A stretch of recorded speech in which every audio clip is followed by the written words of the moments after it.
Good evening, ladies and gentlemen, and welcome back to the 2014 USBC Open Championships. This is Matt Canizaro alongside Aaron Smith, and we're back here at the National Bowling Stadium behind lanes 17 and 18 for another exciting live stream broadcast from this year's events.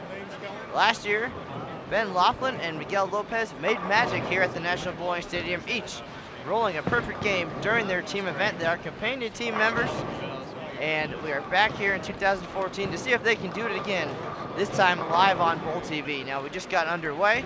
It is the first frame, and we'll have all the details for you and much more over the next 3 games. Thanks for joining us here at the 2014 USBC Open Championships.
All right, we've got everything situated. Aaron Smith will be in the booth momentarily. Once again, we're here to watch the Phoenix Phantoms 1 and 2, led by Laughlin and Miguel Lopez, who each rolled a perfect game at last year's event here at the NBS. So we're back to see if they can recapture that magic here in 2014.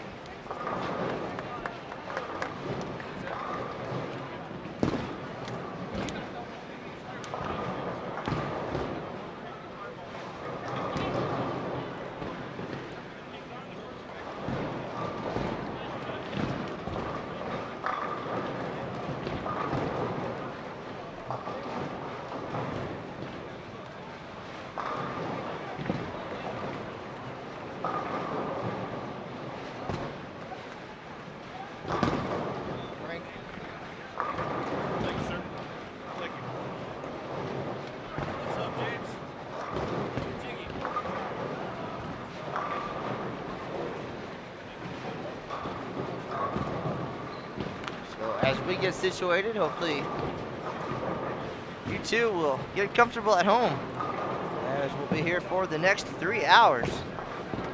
This is the team event, 3 games.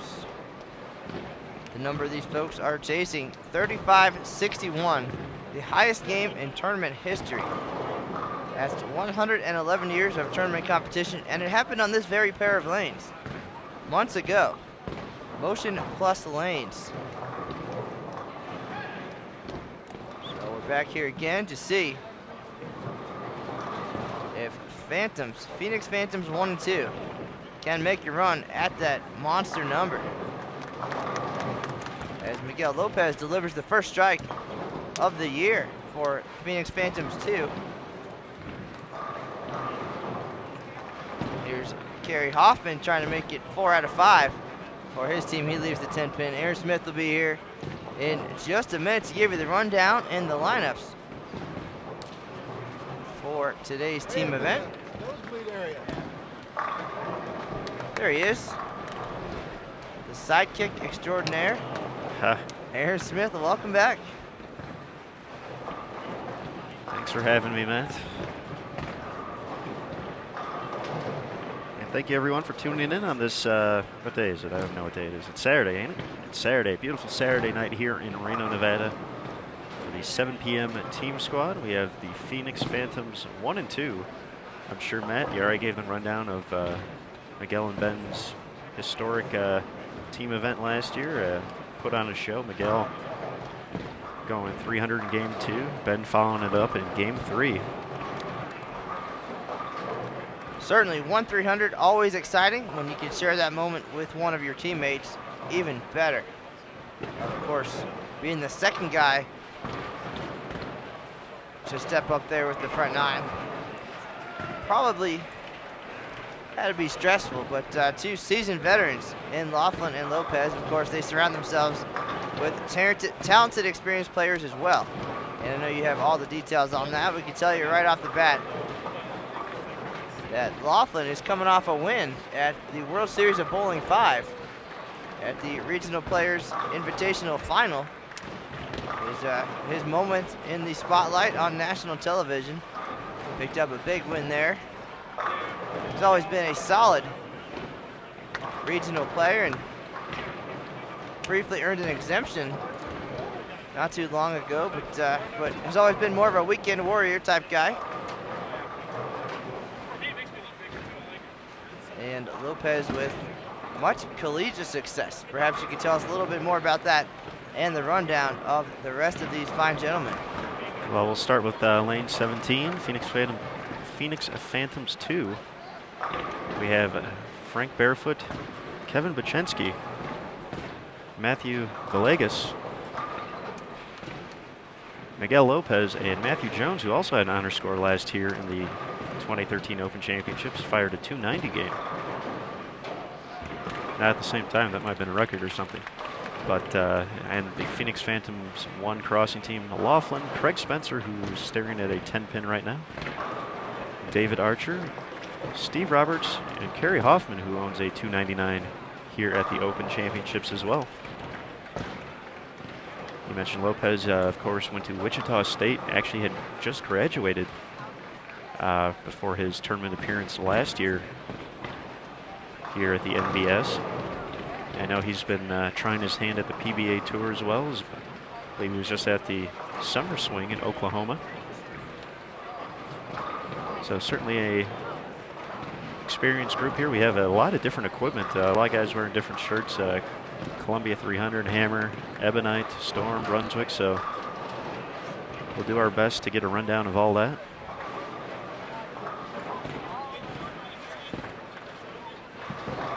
Everyone sit tight. We got a few hours of some fantastic bowling right here on Bowl TV, presented by Track.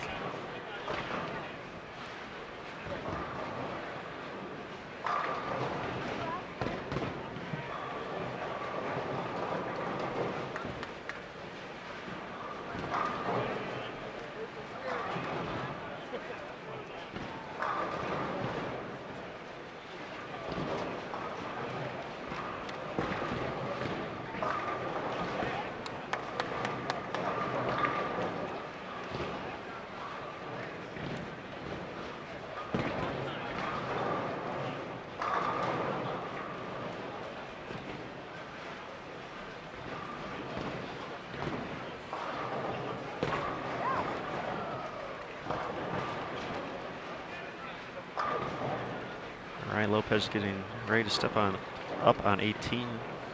He's wearing a hammer patch. Looks like the Deadly Aim to start off here. So that was a Defiant Soul in Robert's hands.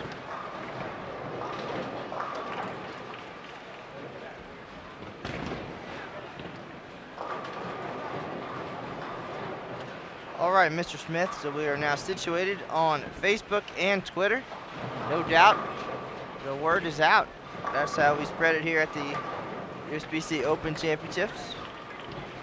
You can find us on Facebook at the Sport of Bowling USBC, Matt Canizari USBC, or the official USBC Open and Women's Championships Facebook page.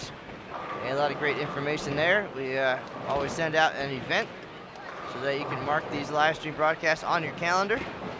And of course on Twitter at USBC Matt, and at USBC Sidekick.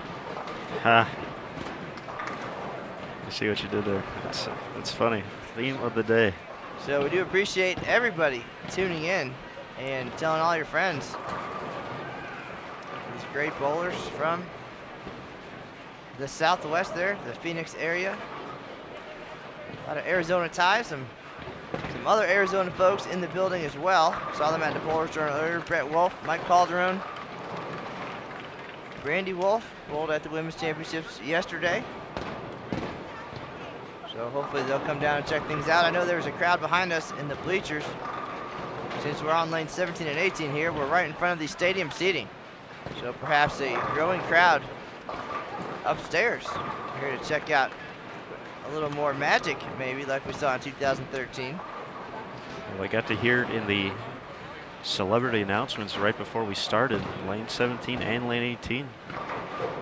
300s at the 2013 Open Championships team event. The only 2 celebrities on the squad. It looks like an Ebonite legacy in Laughlin's hands. That is a fact, Mr. Smith. We saw him throw the Ebonite pivot on TV on the way to his big victory. Longtime Ebonite guy. Of course, this live stream broadcast on Bowl TV brought to you by Track Bowling, one of the 4 companies part of Ebonite International. And we had some of the track guys here this week. Rich Hansen, Bugsy Kelly. Certainly appreciate their support, not only here on Bowl TV, but downstairs at the Track Showcase Lanes. So a big supporter this year of the Open Championships, and glad to have them on board and help make these broadcasts possible from the National Bowling Stadium. It's Ernest's spot on the PBA Regional Championship. Laughlin won the PBA West Northwest RPI back in 2013. Then on the TV finals, it was 2 groups of 3. He survived the first one. I believe Chris Barnes is part of that group. To move into the finals against Tom Doherty, where he was able to take care of business and earn that title on TV. Laughlin was also exempt during the 05-06 season. Has won more than a dozen regional titles.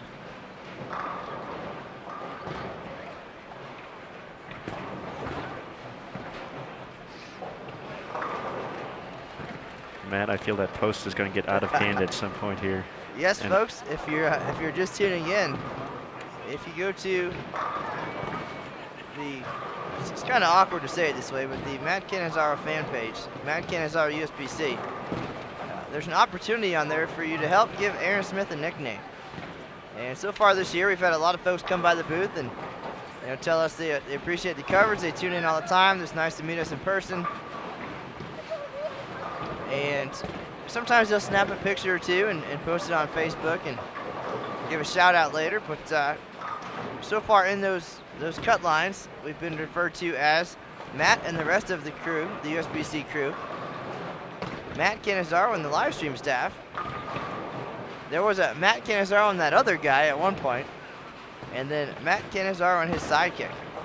So it's kind of funny, but Aaron's getting a little bit of a complex here. So he, even before the broadcast started tonight, was looking up the 50 top sidekicks of all time. So the goal here is to have him a suitable nickname by the end of tonight's broadcast. And as I promised on Facebook there, if he does stick around for a couple of years this time without quitting, then perhaps I will make a campaign for everybody to know his name.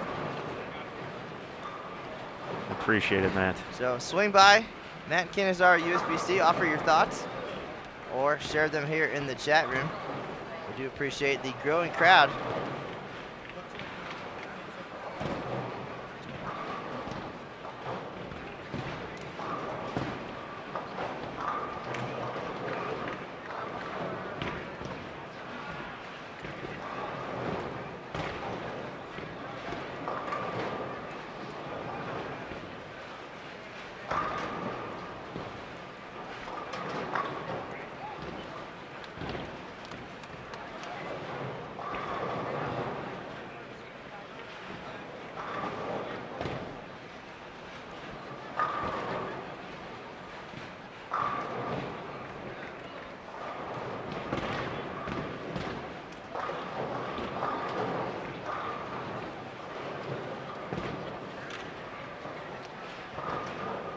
As somebody has pointed out in the chat room, Frank Barefoot Jr.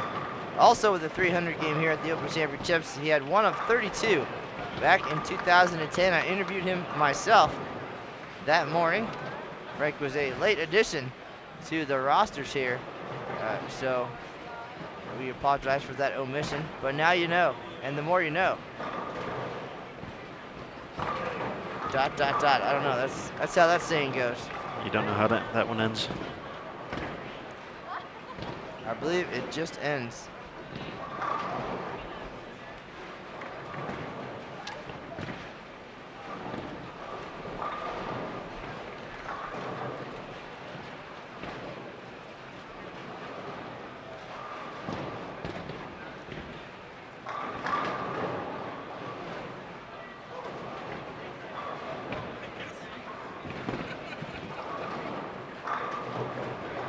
Hoffman takes care of the single pin. As Craig Spencer gets ready to step up on 17, looking at back-to-back spares.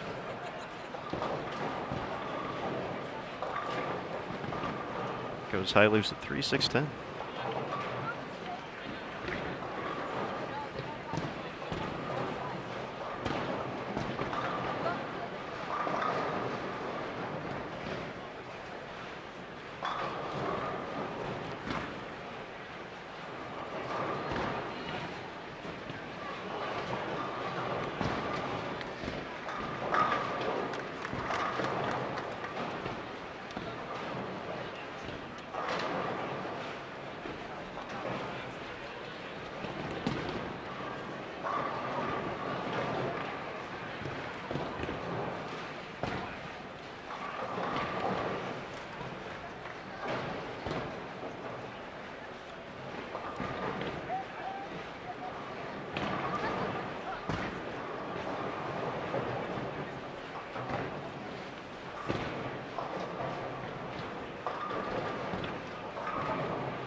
Here's David Archer getting up on 17. He's actually the captain of the group, does all the paperwork, so that's where the teams are actually listed out of Register, Georgia.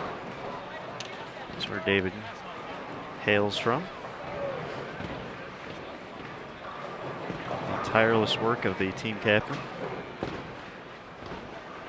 So much thanks to David for all of his hard work. Got rewarded with a strike there. No doubt he's already working hard on next year's event in El Paso, Texas. Getting his two teams registered and set up for that. The first trip to El Paso in 112 years at that point of tournament history. So the Bowlers wanted it. We're going somewhere we've never been. So make sure to show up.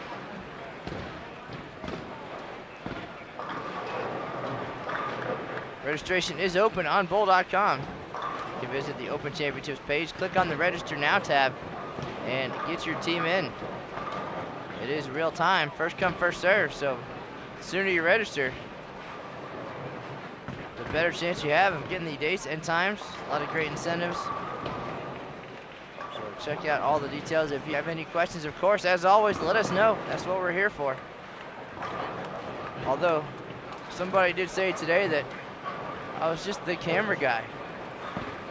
So, I've been called worse, I'm sure. Our good friend David Waswell just sent me a message on Facebook. This guy makes me feel a little bit better. Going through some of the names that didn't work for Canizaro's Corner. Of course, your weekly radio segment. But we have Matt Canet 0, MC Zaro, and his favorite, Matty McNo Honor Score Show. Wow. Rough crowd. The loss. Thanks for checking in, Dave. Not good looking out there, sir. But I have been asked, what is a Zaro and who wants a can of it? Meanwhile, on lanes 17 and 18, great shot by Miguel Lopez for the double.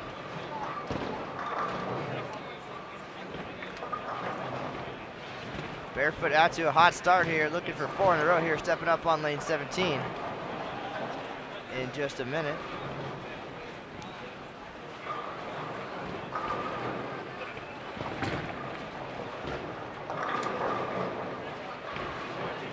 Jones gets just enough for the rolling 4. He makes it 3 out of 4 here.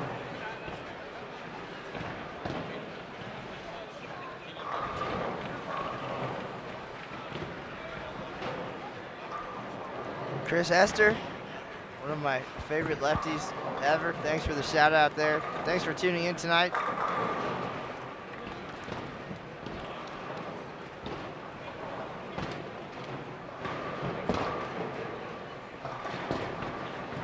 Chris just earned himself a complimentary supersize on his Juicy's Burger when he's out here in a couple weeks.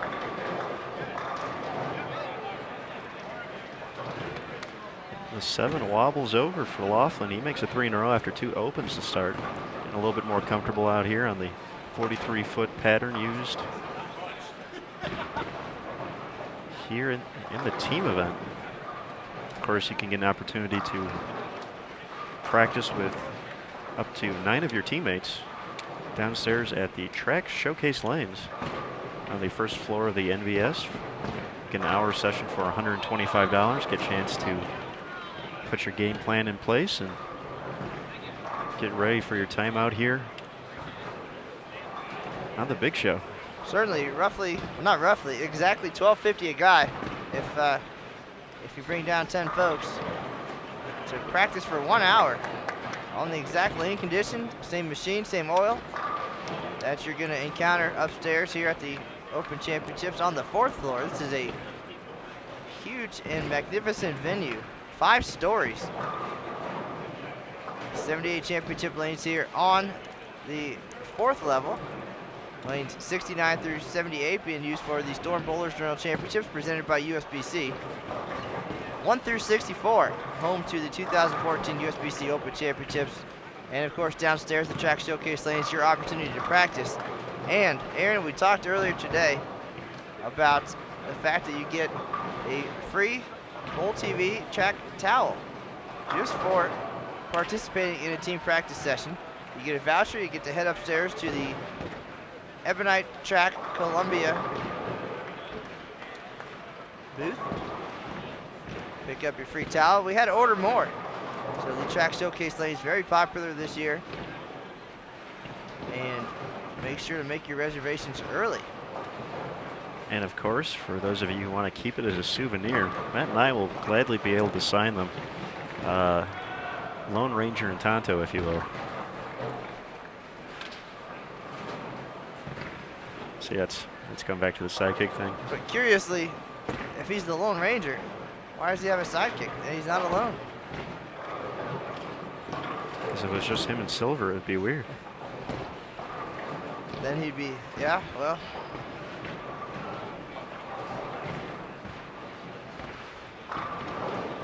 Putting our broadcasting degrees at work here, or lack thereof.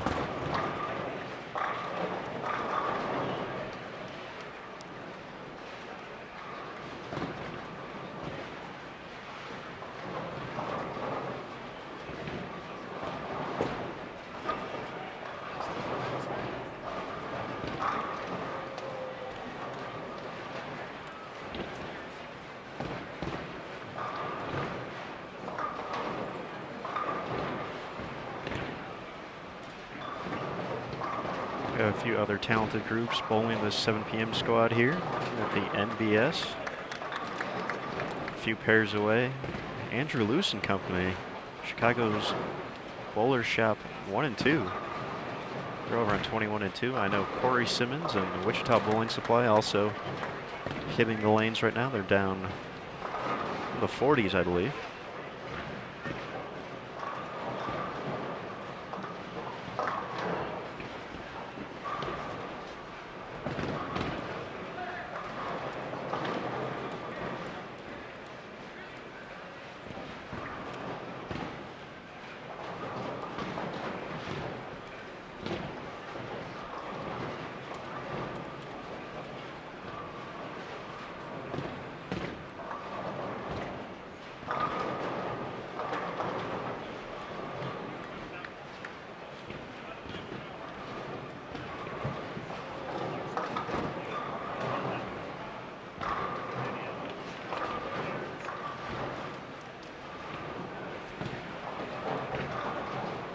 All right, so the crowd on hand and online growing. Appreciate everybody joining us on this Saturday evening. 7 p.m. here, 7:30 now on the West Coast in Reno. 2014 USBC Open Championships. This is our last scheduled broadcast for a while. Our next time on the air, June 10th, for John Gaines, new USBC Hall of Famer, and the defending regular team champions of Lodge Lanes 2, Mitch Jabinski, John Janowitz, and Vernon Peterson, minus the spiky-haired Scotty Newell, who is ineligible for this year's event because of his great success on the PBA Tour. But we'll have their team event again on June 10th. But for now, let's enjoy some Ben Laughlin and Miguel Lopez. All right, like I said, we'll try to do our best to get some equipment choices down here. Laughlin still using the Ebonite Legacy, it looks like. Buchensky is using a pivot point from Ebonite. Looks like Spencer is going to be switching to a zero gravity. So the interesting thing about this year's team pattern, of course, starting in 2013, two different lane conditions here at the USBC Open Championships. This year we've gone with a 43-foot pattern for the team event and 40 feet for doubles and singles. And this year's team pattern doesn't take the development, I guess is what they're calling it now, the environmental management of some patterns of the past. That is what many teams are saying. You don't have to break them down together. You don't have to all play together. You don't need surface, play to the outside. It's more for the doubles and singles pattern as you want to develop the shot so that you can have a strategy as the day progresses. But here on the team event, just 3 games, and the pattern is attackable from so many different angles right off the bat that you can really just get into your comfort zone, and it's almost better not to play on top of each other. Playing to the outside for some teams has created a little bit of a wet dry, a cliff, sort of, where they just get to a place where they're just a little bit confused with their reaction, a little bit over under, and their advice at that point was maybe not the best idea this year, but the pattern pretty developed to begin with, and a lot of bowlers can just get where they're comfortable and play their A games. And as we're seeing a variety of equipment here, not necessary to go right to the surface. For example, as maybe in years past, we mentioned a pivot point, pearlized ball just a couple of minutes ago, and then Laughlin starting with the Ebonite Legacy, a little bit shinier than we've seen. So pretty much anything will get you to the pocket on this team event, and it's just a matter of working together, good communication, and of course having the carry in your favor. And we've seen some big opening games as well. Of course, our team leader, Motion Plus Lanes, out of Cudahy, Wisconsin, kicked off their 2014 with 1269 on the way to that 3561. Let's see, Donovan's Bunch, who's sitting in second, 1223. The 11thframe.com, 1212. And Team NABR, 1247. So just in the top 10 alone, there's 4 teams that went out and averaged more than 240 a guy in the opener. So certainly don't have to wait as in years past to kind of grind through that opening game, and hope you opened them up just right for games 2 and 3. There's scores to be had right from the get-go.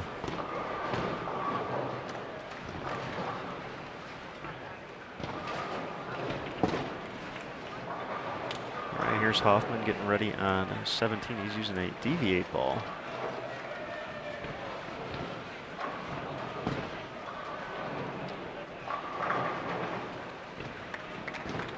Possibly a Hellraiser, but it's doing work right now. 3 in a row.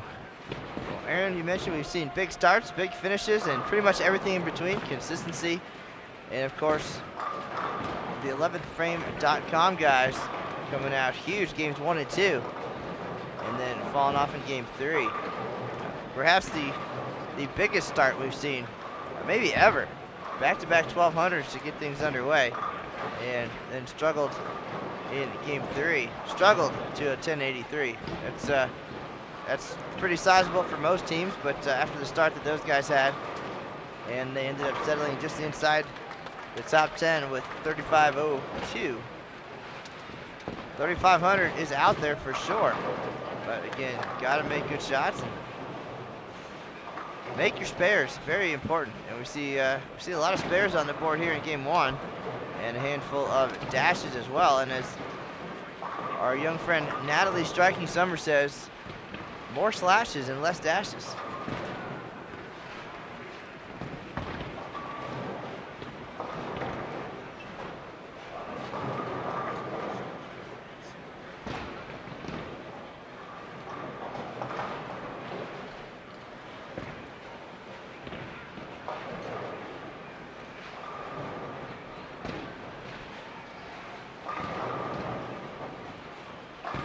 You are looking for a top 10 finish at this year's event.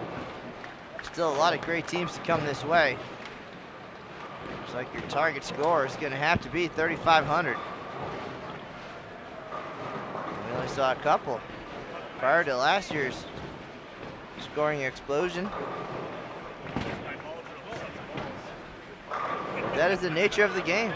Some years are going to be a little bit higher scoring than others, but somebody has to win. Those are the rules.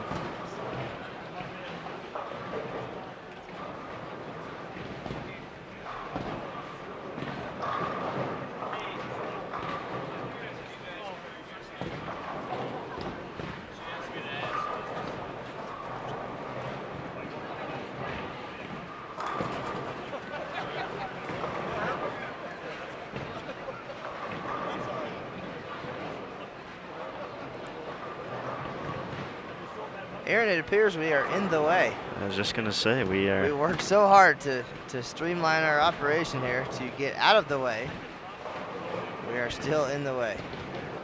Right now we are behind lanes 17 and 18 here at the National Bowling Stadium. We're in the VIP seating area, as they call it. The soon to be removed VIP seating area, as the National Bowling Stadium is in the midst of a $15 million renovation. And that started back in 2012 with the addition of the Satellite Bowling Museum and Hall of Fame. Continued in 2013 with the addition of the track showcase lanes downstairs on the ground floor. And earlier this year, a complete remodel of the squad room.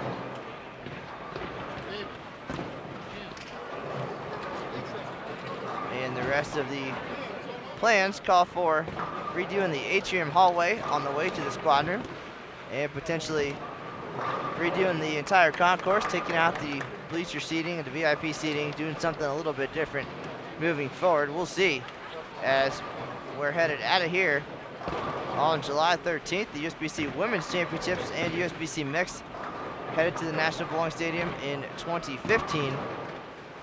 But other good news, depends how you look at it for some folks, brand new lanes, wall to wall here. 1 through 78 will be replaced after we're done here in 2014. And so next time the Open Championships comes to Reno in 2016, will be brand new lane panels. So looking forward to the rest of the renovations, all made possible by the city of Reno and of course the support of the bowlers.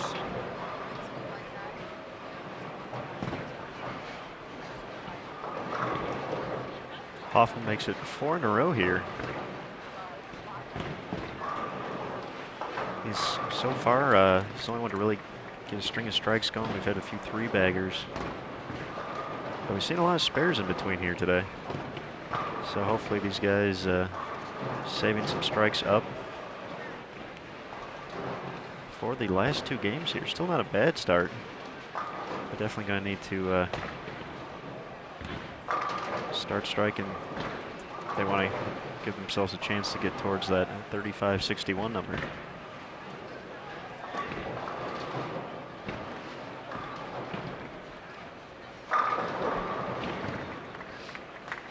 Frank Barefoot says he'll help with that. There's a double.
All right, Spencer makes his 3 in a row. Starts right as soon as I mentioned that they started.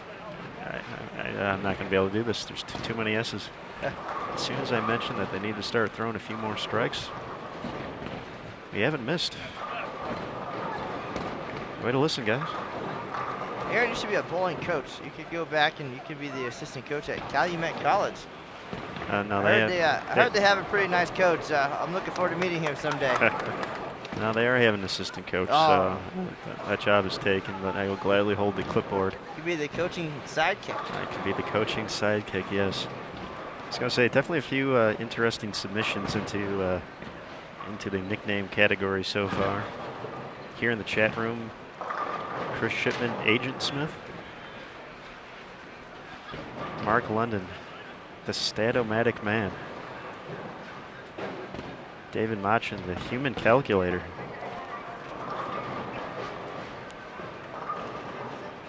And of course, some of my favorites on your page, of course. David Prang adding coffee break. Because he knows what you do at 9 a.m. The Waz adding the biggest little sidekick in the world.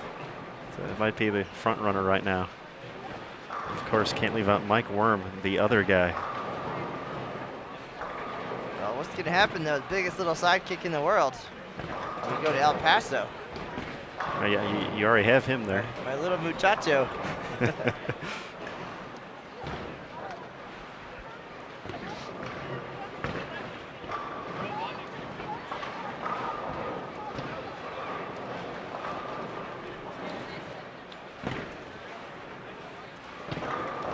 No, you already have a sidekick for El Paso. It's Amigo Man. That's true. He can set up all the gear next time. And I will gladly join in to offer my witty banter and math skills from Purdue University.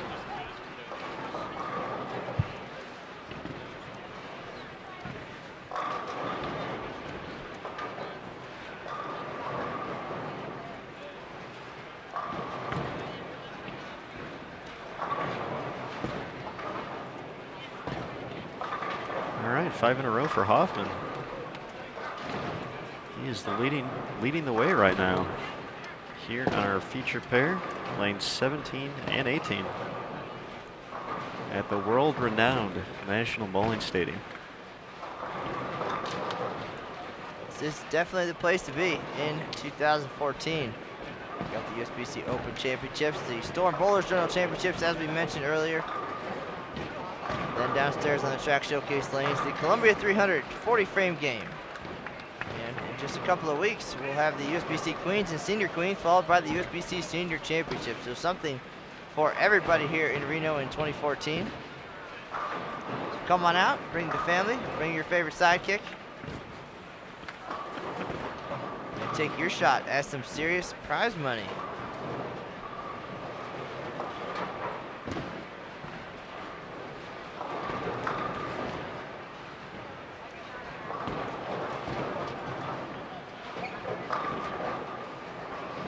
Not the way they were hoping to kick off the 9th frame here. Laughlin unable to convert the 4.67, and Barefoot staring at a 2.410.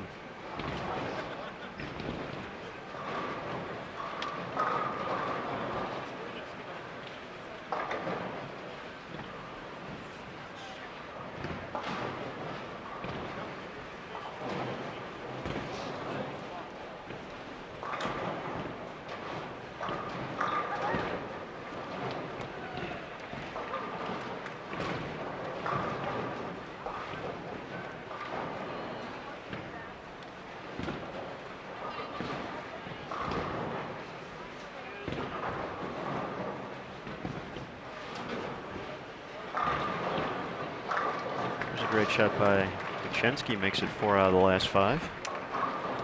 There are a few spares to start game 1 here.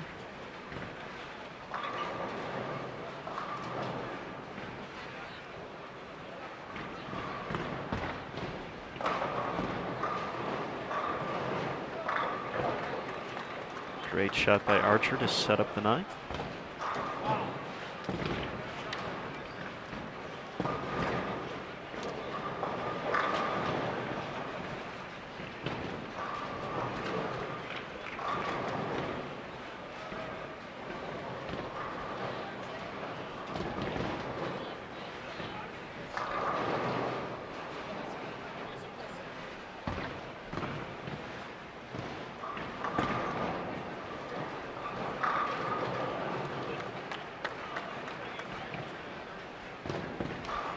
Steve Roberts adds a double.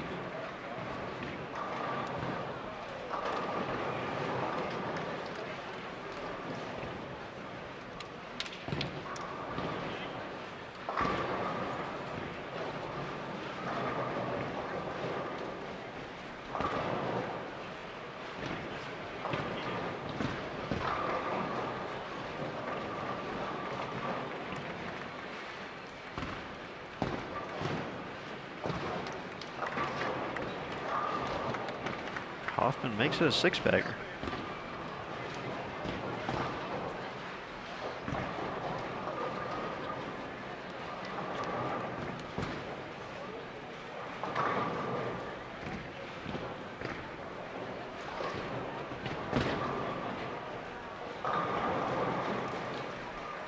So game 1 happening so quickly. I was just reading all the stuff in the chat room here. Good stuff, guys. I feel entertained, as well as trying to be the entertainer. Mark London, always a pleasure, came by. Had a nice time in front of the camera on the live stream just the other day. Rolled a 299 game. Tripped a 9-pin, then ring 10 for 299, and the Waz called it a spinning trailer. We're trying to find the appropriate name for exactly what happened. Of course, always trying to coin our own catchphrases here on Bowl TV. Now that we are minus the king of the catchphrase, Matt McNeil, who was with us for many, many broadcasts. He actually wore out the 3rd microphone, so we're only in here with 2 headsets now. That is true.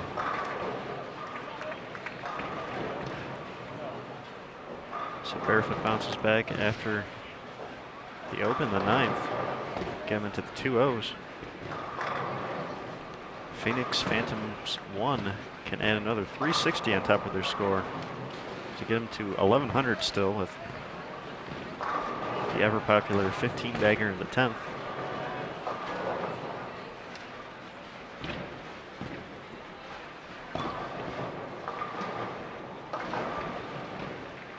Jones converts the single pin.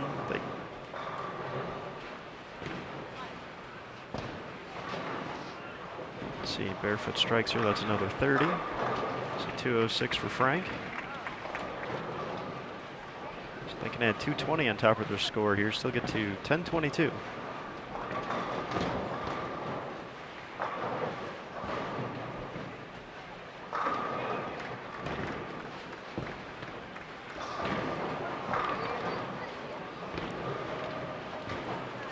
Great shot by Laughlin there, still staring at the 10-pin.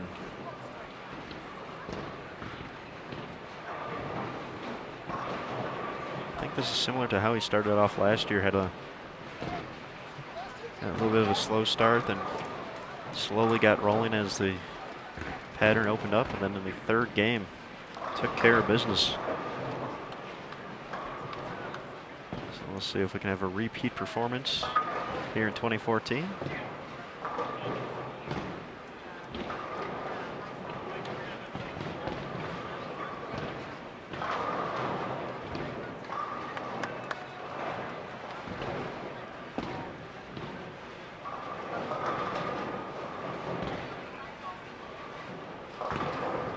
a very short list of bowlers with multiple 300 games at the Open Championships, and even shorter list of folks with 2 here at the National Bowling Stadium. So that'd be a nice club to join. I'm sure they'd be okay with that.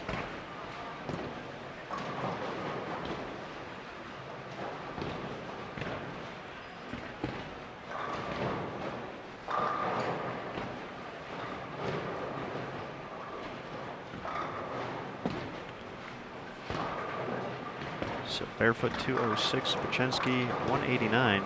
Laughlin finishes up at 180.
All right, big finish for Villegas.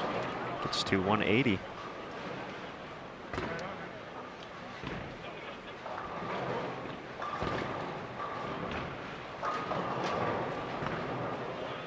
Spencer can get to 222.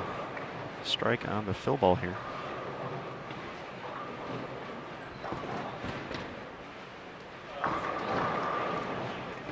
Oh, good. If there's ever a place for a 710, it's right there.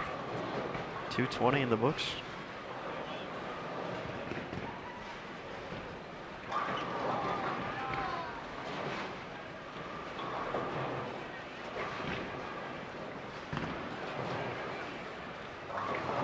Once again, we want to thank everyone for taking some time out on their Saturday evening to join us here live on Bowl TV. We're just wrapping up at game number 1, featuring Phoenix Phantoms 1 and 2. Highlighted by Ben Laughlin and Miguel Lopez, who both shot perfect games during their team event in 2013. Looking to have a repeat performance here. Of course, the score they're looking to track down is teams 35-61. Up on top, Motion plus Lanes out of Cudahy, Wisconsin. So we'll be here for all 3 games, so sit tight, grab a dilly bar. Enjoy the final 2 games as we wrap up the 10th here. This is Aaron Smith alongside the Lone Ranger himself, Matt Cannizzaro. Superman, if you will. Superman didn't have a sidekick though, so I guess you have to.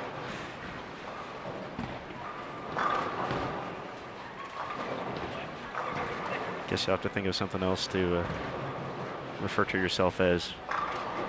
Or sure different theme music for the bowler show. So I'm sure you refer to me as quite a few different things, especially when I'm not in the office.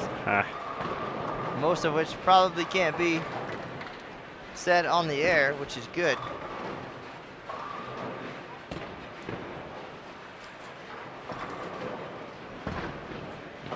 Well, honesty is a virtue, buddy.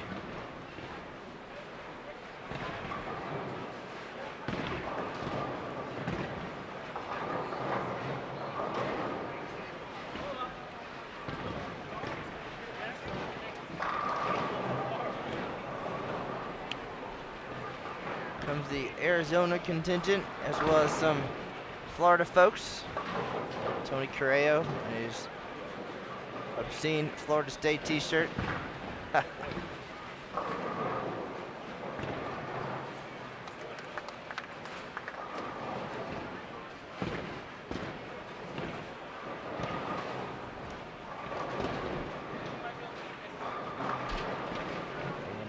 Pluhowski, father of Team USA member Shannon Pluhowski, looking on as well.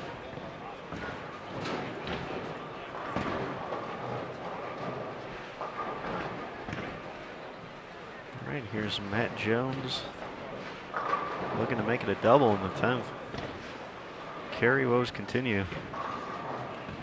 He's unable to get anything to kick out the 10th. So with the conversion, Phoenix Phantoms 2 will be at 963.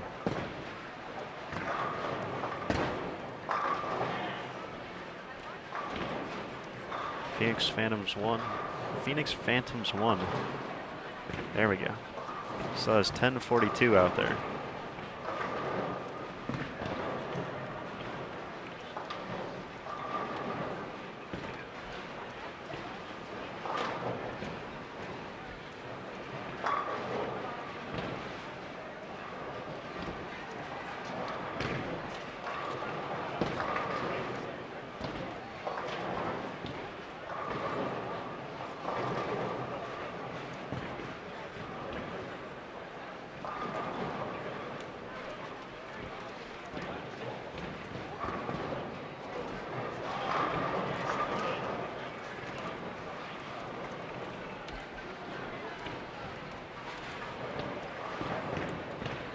Kerry Hoffman getting ready to step up here.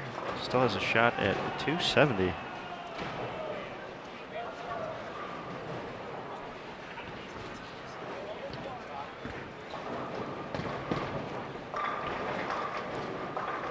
And he trips the 4 out to keep the streak alive.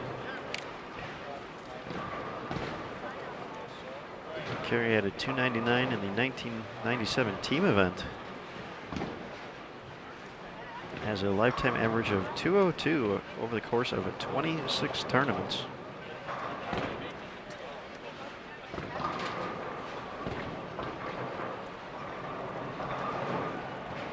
He is taking care of business right now on Bowl TV.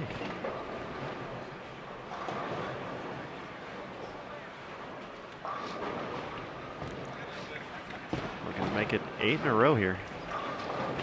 Comes in low light, the 245 stands. Should drop him into the 250s. With the conversion, Phoenix Phantoms 1 will be at 1025. The companion team, Phoenix Phantoms 2, 963 already in the books.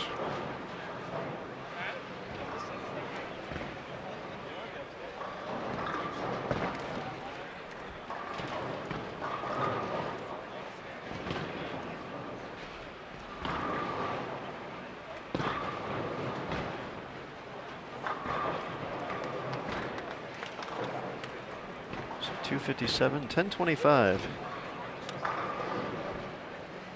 Just like that, game 1 in the books here. May 31st, day 90 something or other at the 2014 USBC Open Championships. It is flying by. We kicked off February 28th. It seems like just yesterday. And we'll be here until July 13th. 136 days of competition at this year's event. And then we'll pack things up and get ready for next year's tournament in El Paso, Texas. Taking our place on 78 brand new lanes. The USBC Women's Championships and the all-new USBC Mixed. Your opportunity to travel and bowl together on the biggest stage. And if you're a tournament bowler just looking to get into the whole scene, but maybe a little bit intimidated by the Open Championships, we'll have 4 average-based divisions in team event at the USBC Mixed, 6 divisions for doubles and singles. And it will mirror the USBC Women's Championships, so the highest division will be 190 and above, the lowest 129 and below, and something for everybody in between. And a great opportunity here at the National Bowling Stadium. So check that out. Registration opens June 3rd, so be ready for that. Check that out on bowl.com.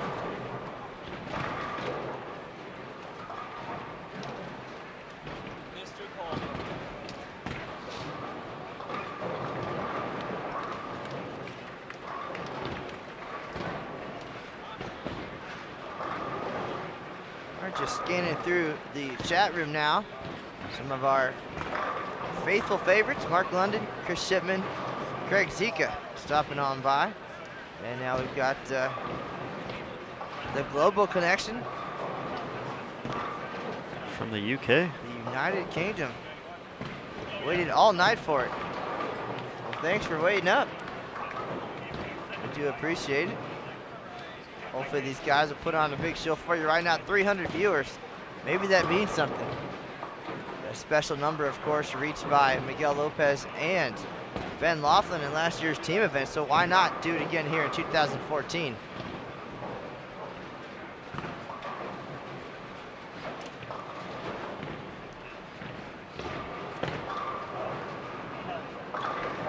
I know in chatting with Ben last year after his perfect game here, it was kind of redemption. Obviously, Ben very big around the West and Northwest regional ranks.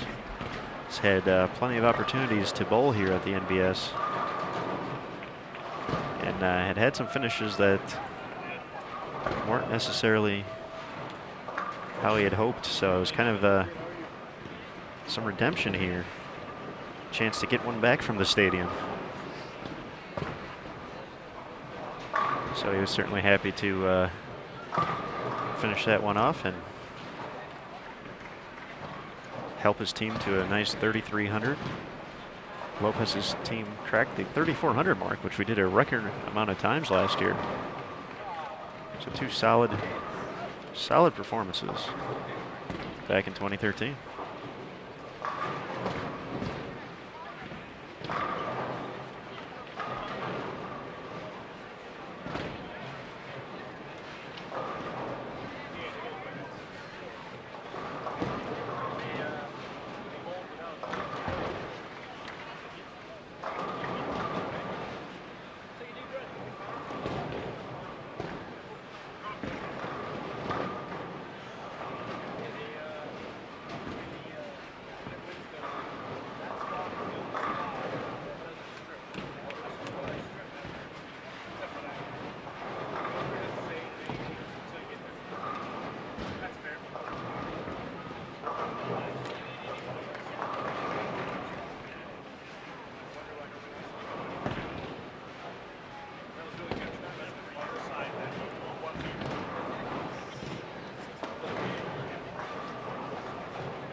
Faster than a 20-pound bowling ball, Matt Cannizzaro back in the booth.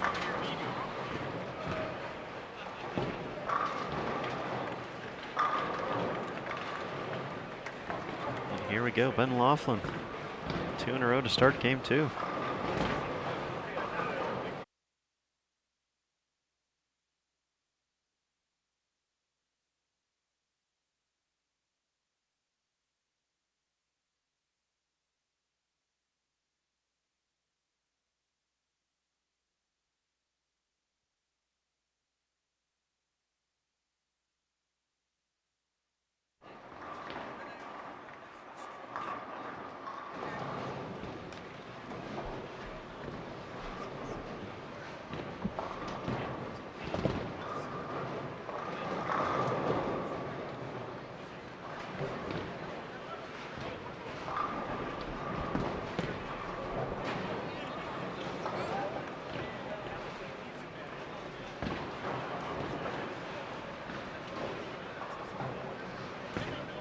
All right, folks, looks like we had a brief internet issue here, but I believe we are back running. So we have the TV timeout for a second there, but we are back in business. So don't go anywhere if you're still listening.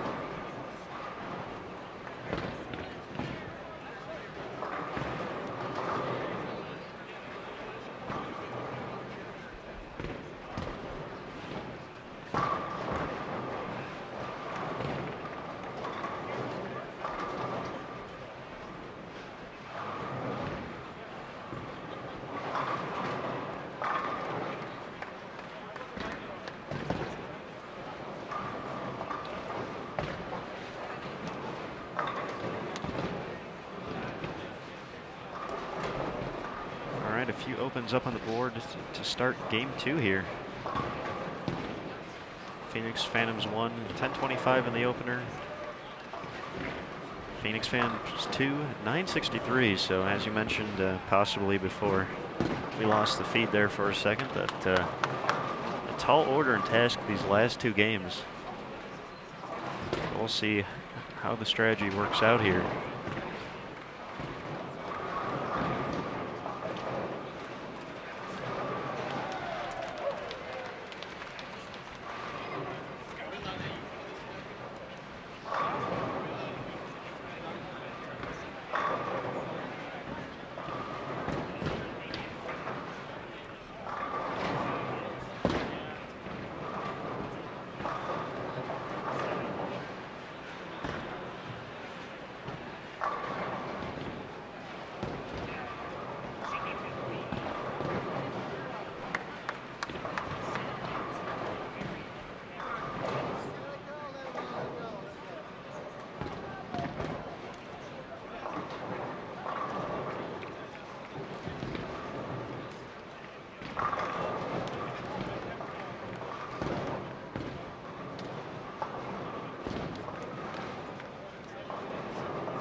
Has sound. It seems like it's working on our end. Man, that was a brief delay from when we came back from the brief loss of the interweb. But hopefully everyone's all right now. Good to go. So we can settle in here for game 2 of team event here.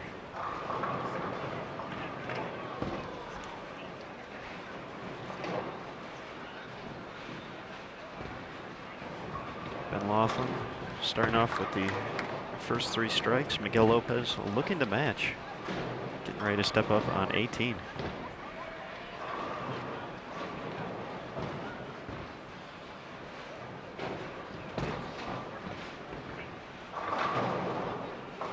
Like a ball change from game number 1.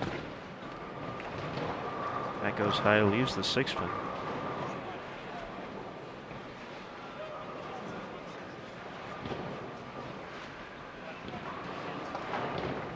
All right, once again, folks, you're watching the team event here at the 2014 USBC Open Championships. This is Matt Canizaro and my sidekick, Aaron Smith. Behind lanes 17 and 18 here at the National Bowling Stadium, watching 2 talented teams try to get it done here. 35 and 61, the number they're chasing. This is game 2 of 3. And this is the very same pair, believe it or not, where that record score was shot months ago by Motion Plus Lanes. We're still waiting to see if Phoenix Phantoms 1 and 2 can capture some of that magic, or perhaps some of the lightning they caught last year as Miguel Lopez and Ben Laughlin each rolled perfect games during the team event. So still a long way to go, just steadily in for game number 2 here. Game 3 obviously coming up next. Hard to imagine, it's almost been 2 months since the former Red Carpet Lanes, now Motion Plus Lanes crew hit to the lanes, and just a day after Jans HI put up 34.99. That was a monstrous number compared to the scores posted at the time, and we did a special live stream the next day. Their doubles and singles, and be sure to check out that archive. That's the textbook way of breaking down the 40-foot DS pattern as they moved into the lead. Team all events, they still sit on top of the standings there, 10,363. But shortly after that, they held on to that team lead for about 24 hours as Motion Plus did what they did last year, except got a few more. Well, the Jans folks certainly have had some great performances in recent years, and they just picked the wrong time to bowl, it seems like. They take the lead and then get beaten shortly thereafter, but their team all event score almost a record. They came within a few single pin misses of taking down the team all events number, which has stood since 1996. Pollard Bowl, 10,425 the number. And Jans' HI this year had 10,363. And they might have missed out on another team title, but they came out and did their absolute best the next day to put that number up there, and has since been untouchable for still 6 solid weeks of competition left. But if anybody deserves it after a few close calls, it certainly is Jans and company.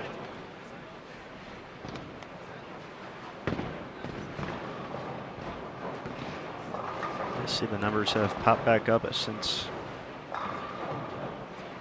we lost the internet, so thanks again everyone for sticking around and having faith that we are technologically advanced. If only they knew. But thanks again for spending some time on your Saturday night with us. Michael Moncelli, first time viewer, enjoying the action, so thanks for joining, Michael, and be sure to subscribe to our YouTube channel right here in Bowl TV for all the latest and greatest, as well as notifications of our next live stream broadcast, whether they're from here in Reno, Nevada, or from globetrotting Lucas Wiseman, who is somewhere in the Washoe County area right now.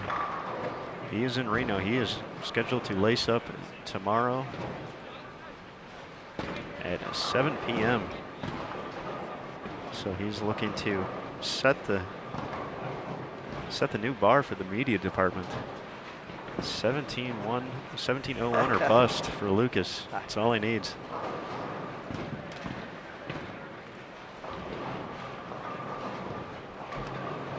That's all he needs. You say it like that's not a lot. Have you seen our scores the last couple of years? He's been the front runner by quite a bit, and he hasn't let us forget it.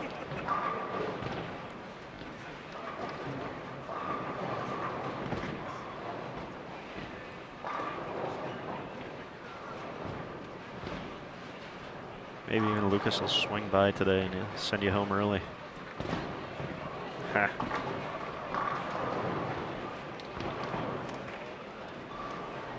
It was a beautiful evening just before we set up the cameras. Have a car show going on downtown right now, so they have Virginia Street blocked off for a few blocks, have tents set up with food, beverages, have bands playing, so if you are in town, be sure to check that out. So speaking of that, some of our favorite ladies were in town this week, the Zodiacs, who, by the way, are very upset with you, Mr. Smith, because I actually told Linda that you'd be coming in at 5 o'clock today, and you'd make your way down to lanes 9 and 10 at 5:01. And I know that did not happen. Because you never mentioned it to me. Because it was well after 5:01 by the time I remembered that I told her that. But they'll be back tomorrow, and hopefully you'll catch up with them. But the Zodiacs from Nolans, they've been at this event only just recently, but are legends at the USBC Women's Championships. And 2 of them are approaching 50 years of participation, and they actually put the Zodiac group together back in 1969. And part of their thing is that they make costumes every year. And they come out to a theme, and really have had some memorable visits to the Women's Championships. And Linda mentioned being out here earlier in the year, as a matter of fact, on a vacation to Reno, and was able to take one of the festivals in as well, the Italian festival. Said it was perhaps the best of its kind that she's ever been to. Reno has always got something going on. You mentioned this weekend it's a car show. Saw something today about the Beer and Wing Festival coming up, and got a lot of notes this week from friends from around the country coming into town, maybe with their families, want some ideas of things to do. I sent one gentleman to Coconut Bowl. There's a water park there, mini golf, all kinds of good things going on that some folks just don't know. Reno's not all casinos and giant hamburgers. There's quite a bit to do. So definitely, if you're in town, check out one of these festivals or some of these other out-of-the-way places. Go-karts, the Reno Aces baseball team, of course. So many goodies.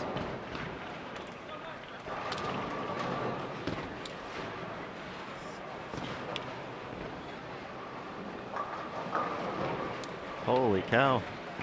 A vicious messenger from Frank Barefoot there. As Ben Laughlin's run at perfection here in game 2 comes to a close with a 7-pin in the 5th frame.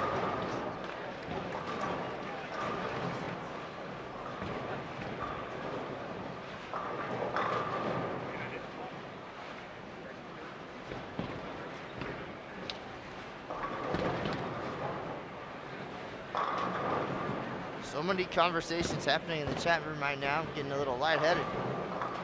But we do appreciate everybody joining us. And the Phoenix Phantoms appreciate it as well.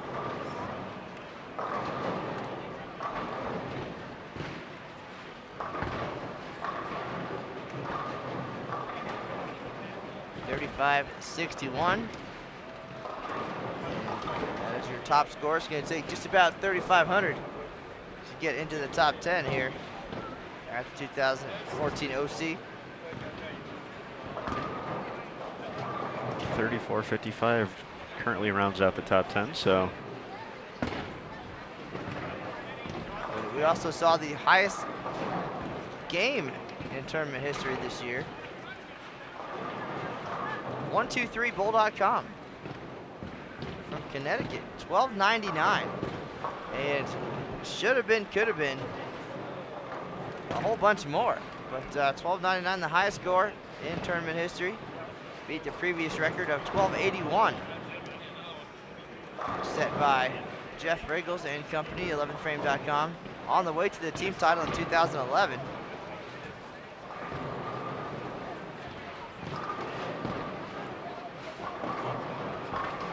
Yeah, that was quite a day. Not even realizing how quickly the strikes were adding up. Walking back to the office, I knew there was a front 7 somewhere out there, but I didn't realize there were 3 of them on the same pair. But the 123bull.com crew ended up with 32 in a row before the streak ended. Still had a 14.59 available, I believe, is the number. As they started the 9th frame, caught a few bad breaks. I know had a 7-10 in there, along with a few splits. Tim McGillick had a upper decker 7. That was pretty brutal. But it certainly goes away fast too in those situations when you think about it. Even looking back to the 11frame.com guys, I think they only needed about 1140. We say only once again, which is still a pretty sizable score out here, but yeah, a few spares, a split or 2 in there, and if you're not doubling it, it goes away quickly.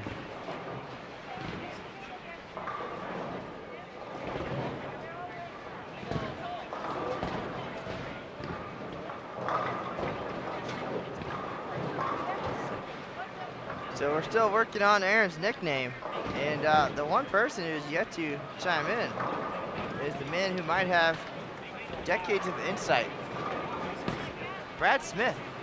Where is Brad Smith tonight? It's Friday night in Indiana. Brad Smith's partying right now. Really? Because it's Saturday night in Reno. Oh, man, I didn't know the time difference was that much. Tonto needs a break here. Aaron Smith getting burned out after 90 days. Doesn't even know what day it is. Do we need to send you on a scenic vacation to Lake Tahoe? You know what? Just for that, go ahead and take Tuesday off. Oh, thanks. You betcha. I'll take care of things here. I'll take care of the weekly glance, get the word out to the world, and cover things on the lanes. Go up there, breathe some of that clean mountain air. Maybe take a dip in Lake Tahoe. Have your yourself some of that Sierra Nevada stuff that you like to drink so much, and just kick back. We'll take care of things here.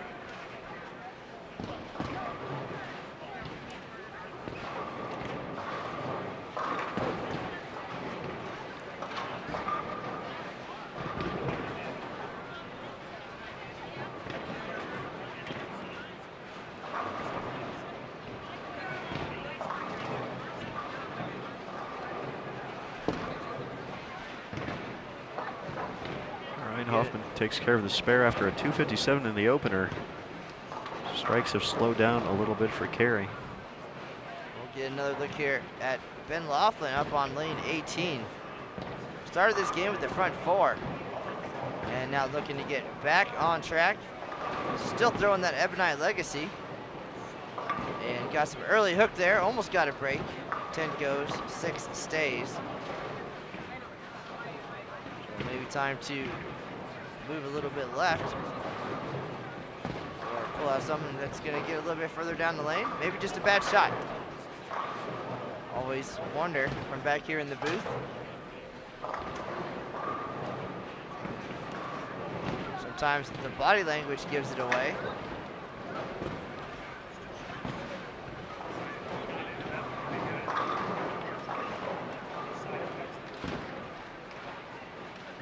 Nearly 8:30 on this fine Saturday evening. A car show going on outside. The sun going down here in Reno. And bowling just heating up here. We are halfway through game number 2 of this 7 p.m. team event. Phoenix Phantoms 1 and 2 gave us 2 perfect games in 2013. Looking to pile those strikes on again here in 2014.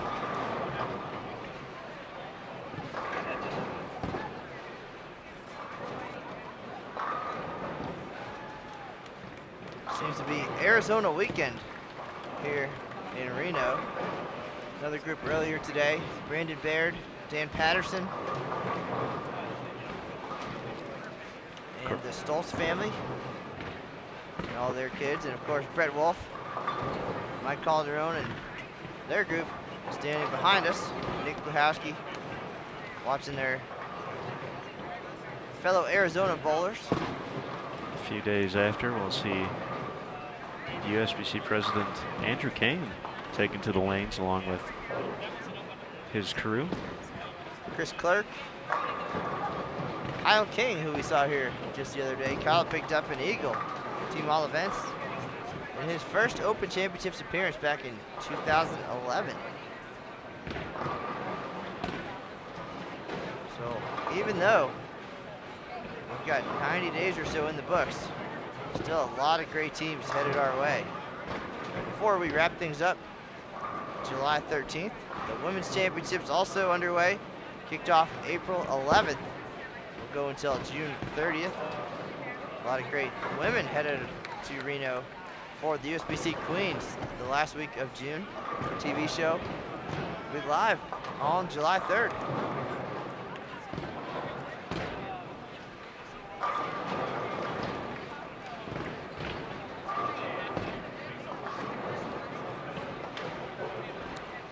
Tough break for Archer there. Makes a great attempt at the 2-4-10. Sends the 2 right around the 10 pin.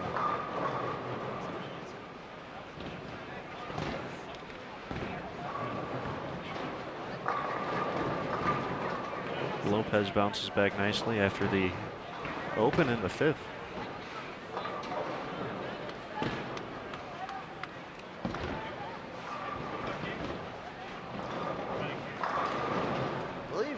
Chatting about John K. Armand in the chat room, and she is part of the Eagles Edge Pro Shop team, leading at the USBC Women's Championships.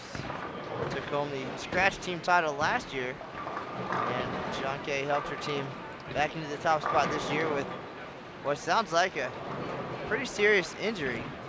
We heard some torn tendons and ligaments perhaps in her thumb, and you could tell it was bothering her early in the team event this year, but she battled through it, and they could take home another team title. It's a big number that they have there. We thought we were going to see a challenge to it last night. Didn't quite get there.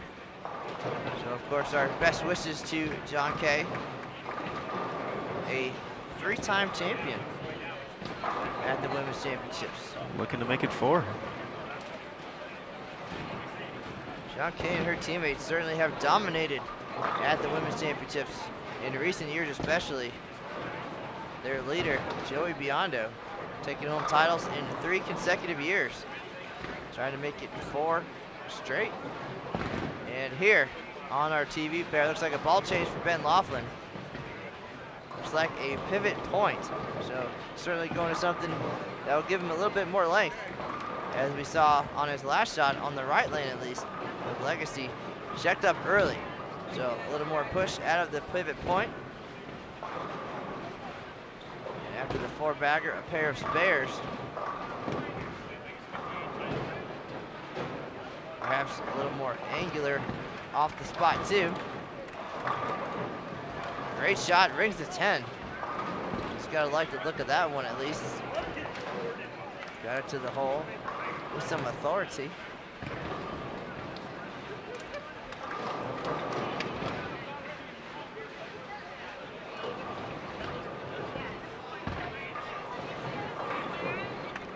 We had a question about Reno in the chat room.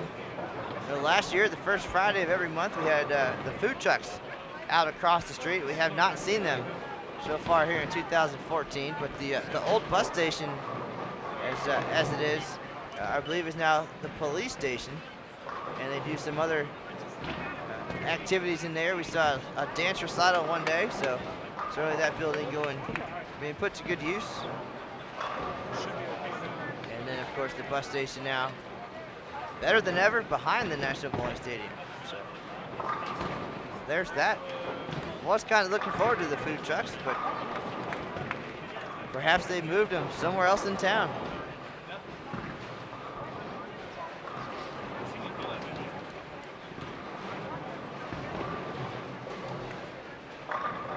Great shot by Craig Spencer there after 3 spares in a row. Moves in a little further left and takes care of business.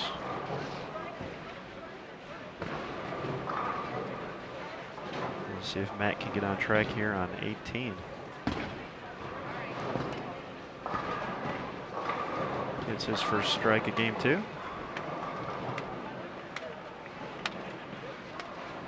Aaron, we've seen a few team events here in 2014, and not too many really stand out as far as superb performances. We saw Craig Tucholsky very early in the year, March 22nd, and they had a pretty solid performance. He bowled very well and helped his team to a solid finish. So we haven't seen the fireworks, perhaps, that we've seen in recent years. Still a long way to go, a lot of broadcasts left. I believe after this one we have 9 more scheduled, at least, from Reno between the Open and Women's Championships. Maybe some time to add a few more along the way. We'll see. We've talked about it. We almost added one yesterday. We thought about it. Unfortunately, they bowled the day before. Whoops. So yeah, whoops. But all of these great broadcasts from the National Bowling Stadium at the OC, brought to you by Track Bowling. Without track support, of course, none of this would be possible.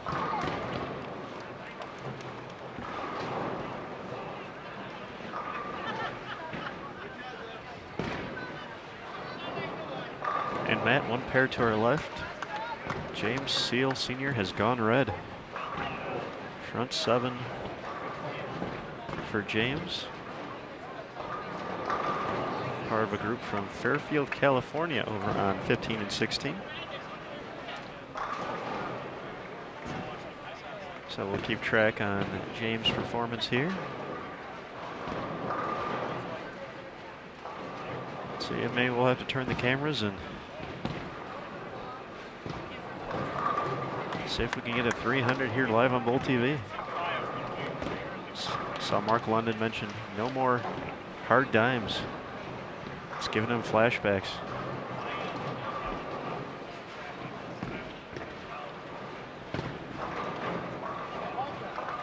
Laughlin mixes him up there. So bounces back with a strike after 3 spares in a row. Still has 2 50s out there. Matt Jones still has 2 60s.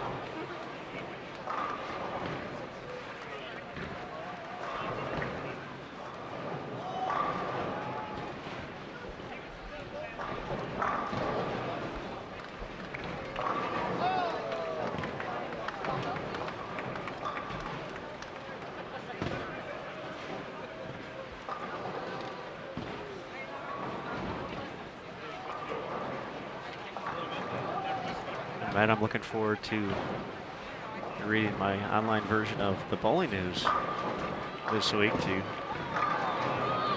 get Mark's insight. I'm guessing he's going to have a stirring article about our great live stream performance and how well we did in the booth and how we had the cameras all in the right lanes and everything like that.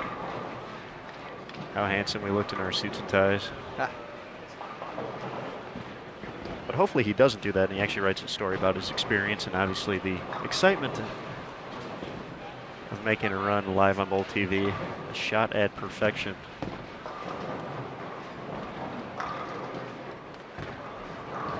But looking forward to reading that in the upcoming days here.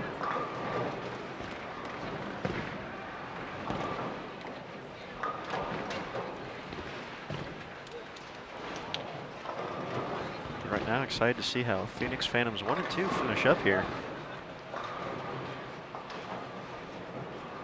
We're wearing down in game 2 here in the 8th frame.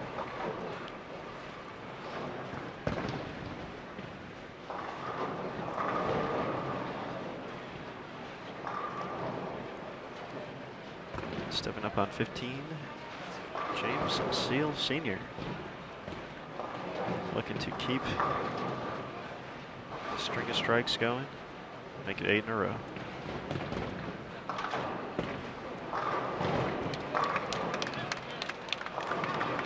And he took care of it.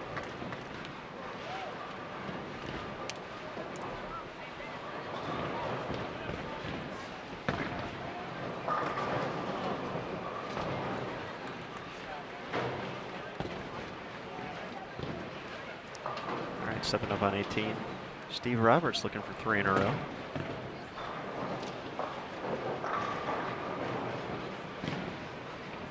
Use the Greek church.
So after having the big game 1, Hoffman unable to find the same look here in game 2. Still sticking with that same ball he was using. So we'll see if he makes a change or keeps moving left.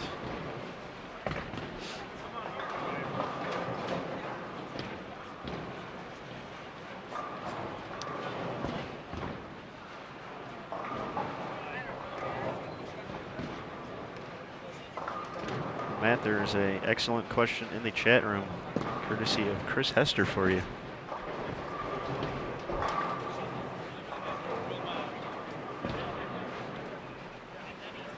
What's an EBI lefty throw in about nice 12 miles per hour right now? Well, for starters, I'd switch hands. Just kidding, Mr. Hester. We can chat offline. You know, I'm a wealth of knowledge, and as long as you do the opposite of what I think should be done, then you should be in very good shape. I know you're not going to believe this, but the game breaker's looking good. You got to have one of those in the bag. Bugsy Kelly believes me. He brought one with him. And minus the one unfortunate frame that I'll probably get in trouble if I mention. He had a pretty good team event. He actually started off doubles with one of those.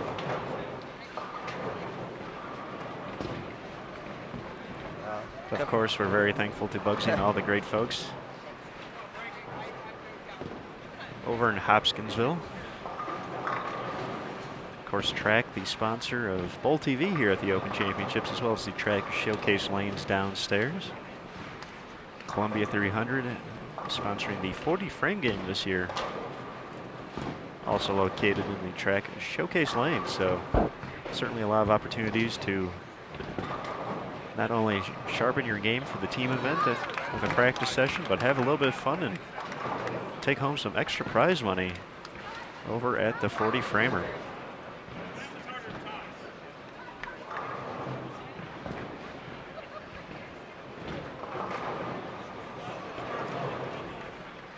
And of course, for those of you looking to loosen up on the doubles and singles pattern, be sure to visit the Storm Bowlers Journal.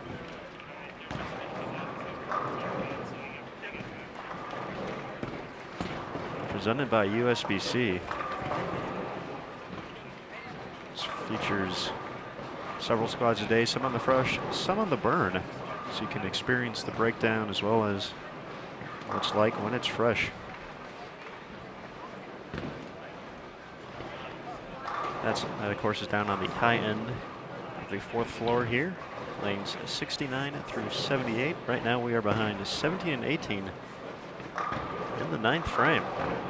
Steve Roberts takes care of that shot after a Creek Church in the 8th.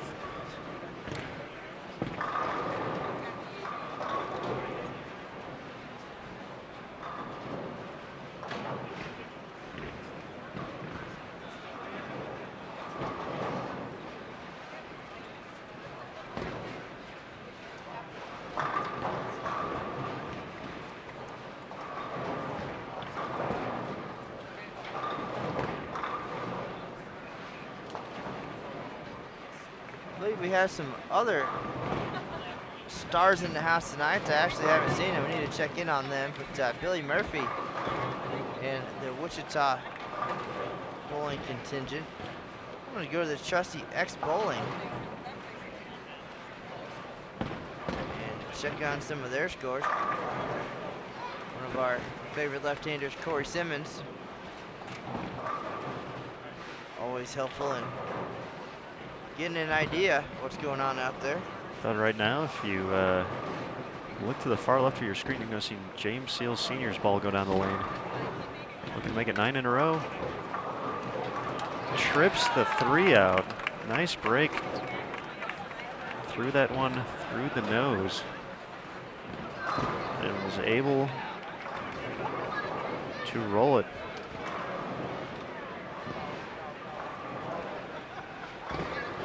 So front 9 still alive.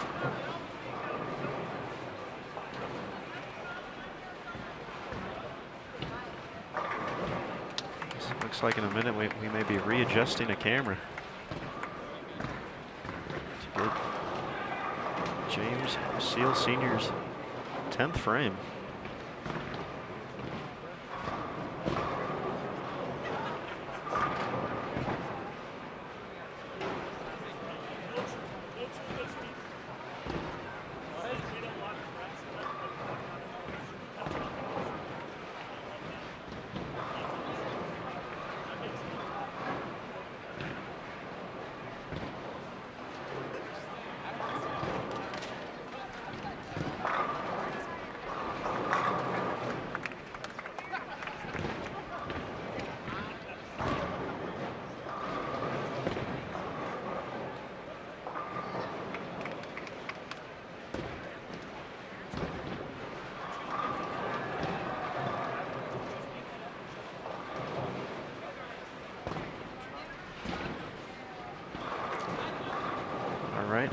10th frame already here on our featured pair. Frank Barefoot already 2 strikes in the book, looking to match his first game. He actually struck out for 206 in the opener.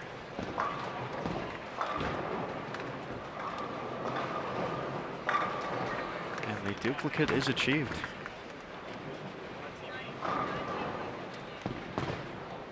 So matching the 206s for Barefoot.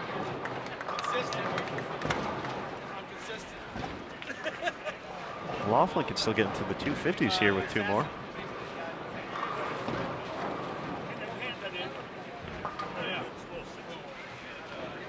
Bachensky can still get to 210. With a few more strikes here, that shot's wide. He's only the 1-2.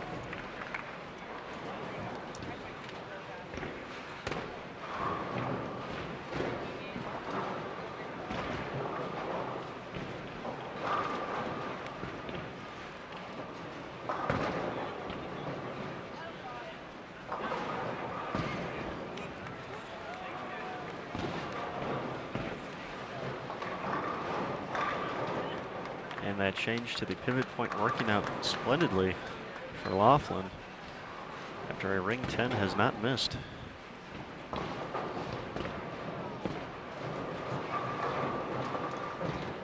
So he's going to actually go to the bag, try something different here on the fill ball.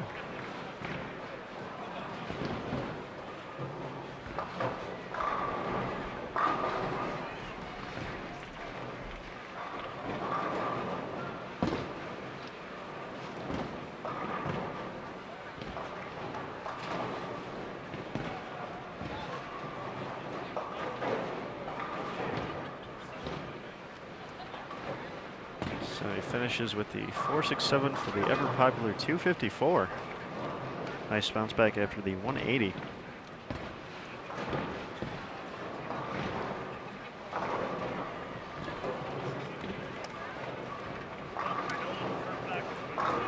Bachensky finishes 198.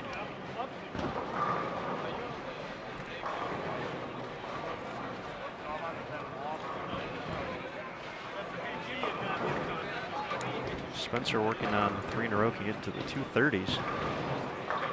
There's one.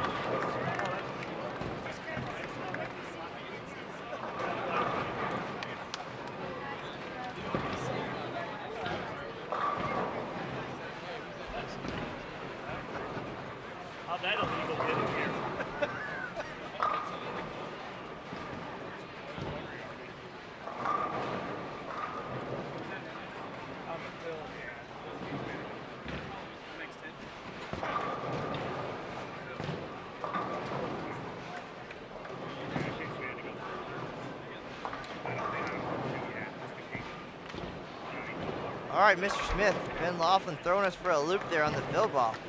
But I was actually just at checkbowling.com and looking at some of their stuff that's out right now, and the one that everybody's talking about is the MX-10. We talked about it the other day on our broadcast, and Mark London's boss, Mike Austin, will be coming out. He's a track guy as well, but we got 2 experts here next to us, Laughlin and Mike Calderon, and Ben, that's what he threw on his fill ball.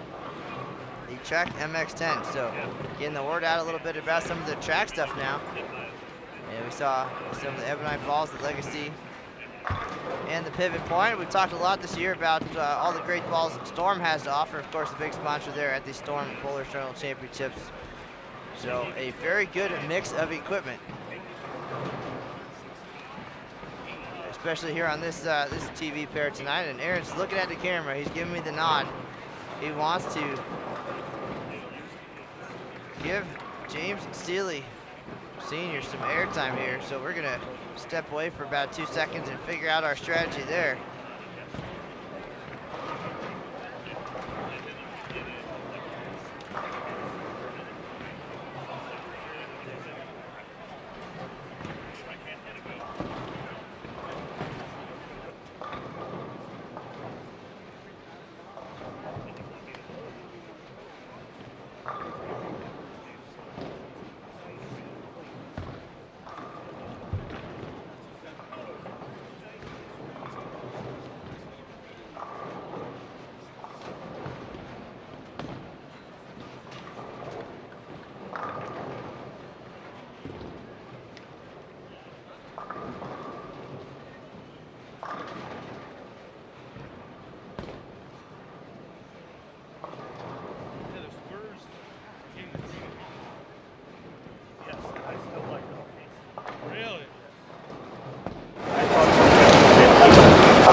our featured pair.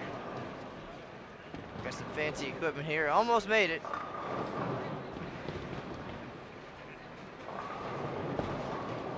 So James Seeley Sr. comes to an end with the 7-pin after 9 in a row.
All right, so James Seeley Sr. finishes with 279. Very nice effort. And we'll turn our attention back to Laughlin and company. Laughlin makes a key ball change. Just past the halfway point of game 2, finishes with 254. Craig Spencer, 238. David Archer, 176. Steve Roberts opening the 10th for 161. And Kerry Hoffman finishing things up here. Looks like he's gonna make a spare ball change here. Gonna try to clean up the 3-pin. And on Phoenix Phantoms 2, Frank Barefoot, 206. Wachinski, 198. Villegas, 170. Miguel Lopez, 220. And Matthew Jones, 212. So a nice improvement there, 963 in the opener, 1,006 in game number 2. Right now, minus 31 for the Phoenix Phantoms 2. And with that spare, Phantoms 1 surpasses the 1,000 mark here in game 2. 10:25 start. Hoffman is going to finish things off here. Does make that ball change to finish at 184 after 257 in the opener. Again, sometimes a little bit challenging to see what balls are going down the lanes here. So 10-13 for Phoenix Phantoms 1. Puts him at 20-38. As you mentioned, Phoenix Phantom 2, 1,006 for 1969.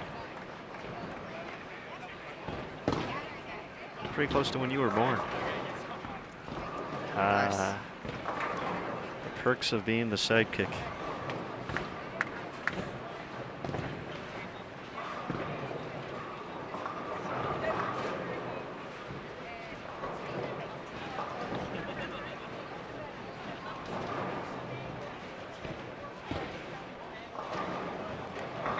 So right now, Craig Spencer leading the way for both teams.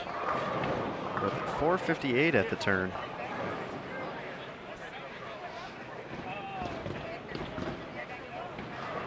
For Phoenix Phantoms 2, Miguel Lopez, 4:30.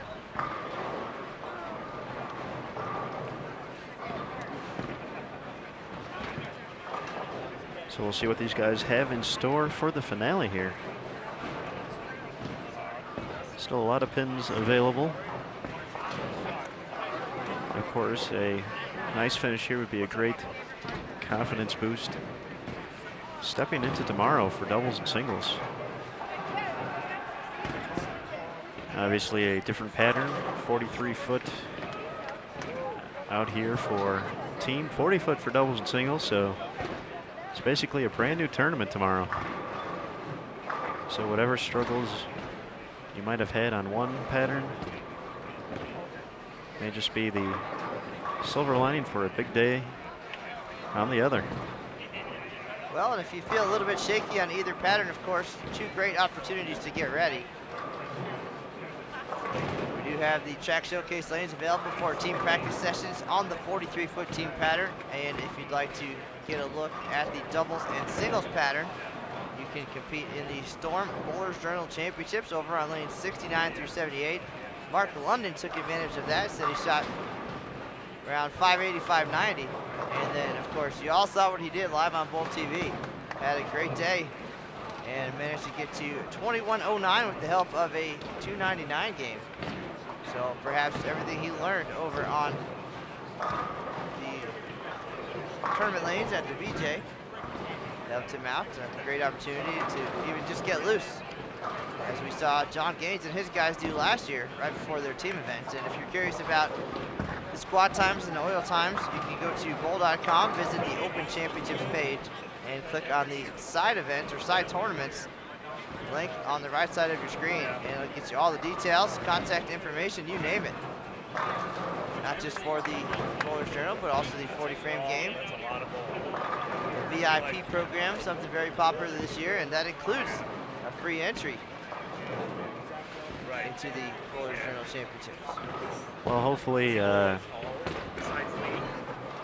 Mark said, probably didn't have the performance he's looking for at the Bowlers Journal, but hopefully those experiences kind of taught him what not to do when it was time to come out here for the big show when the lights were on. And that's certainly a great opportunity as well. Even you know, a lot of folks will take a few sessions over there just to try different stuff, figure out what is working and what they should definitely stay away from.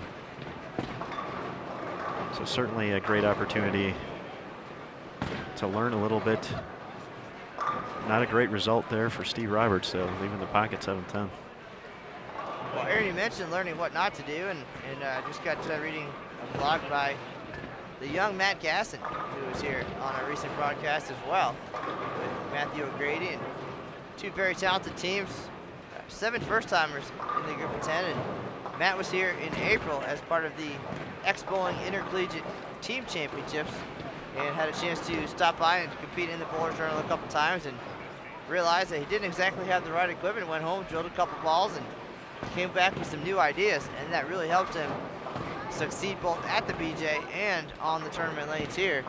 Shot 20-24 all events and made a run at 300 at the front 9 on the championship lanes on the live stream. So again, sometimes it doesn't always help you learn what to do, but what not to do. And either way, if you find success down the road, then you did something right.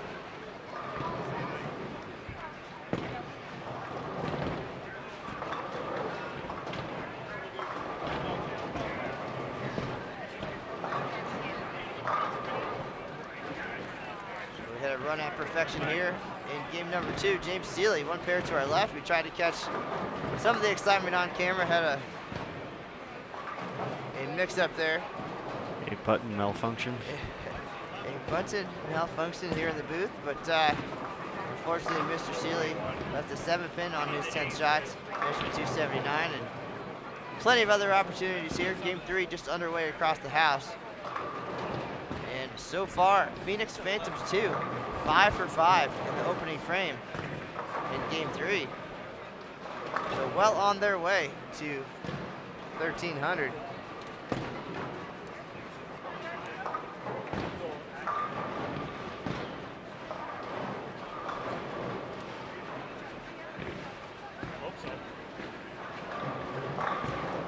It's another great shot for Craig Spencer. Just quietly put on a very nice performance here on the live stream pair.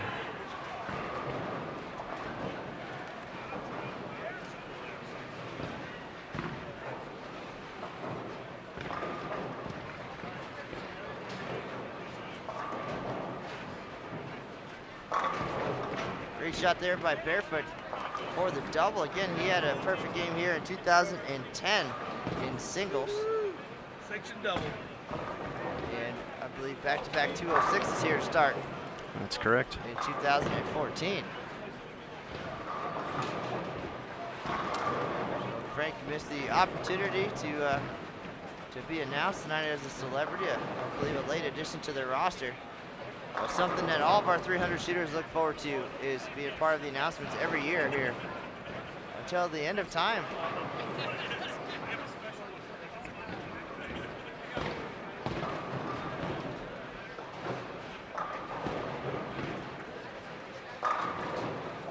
As with a number of our broadcasts this year, we've had an opportunity to see an array of equipment, which is always good, and some very different styles.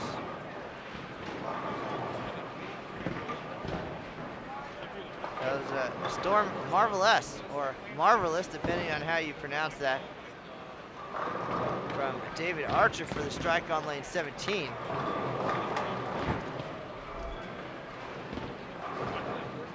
Some balls very recognizable from a distance. Villegas, a Columbia 300 staffer.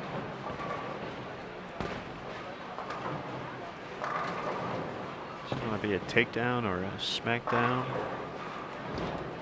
And a lot of folks do send in questions. They want to know what balls these guys are throwing. Sometimes they want layouts and pictures, because if it works on the broadcast, then there's a pretty good chance it could work for the folks headed this way. But definitely come by, stop by Vendor Row, check out one of the booths. All the companies represented, and a lot of great knowledge in there. They're here day in and day out, and they're here to help with suggestions on what would work on this year's lane conditions. 43 feet per team, 40 feet for doubles and singles. Stop by, ask questions, get your equipment ready, or drill something new so that you can find success like Miguel Lopez and Ben Laughlin did in 2013, both shooting perfect games and earning their spot on this year's live stream schedule. It looks like Kerry Hoffman is going to switch to a radical tour d'affaire here in frame 2. Which is a big start in the opener. Struggled to find the strikes in game 2.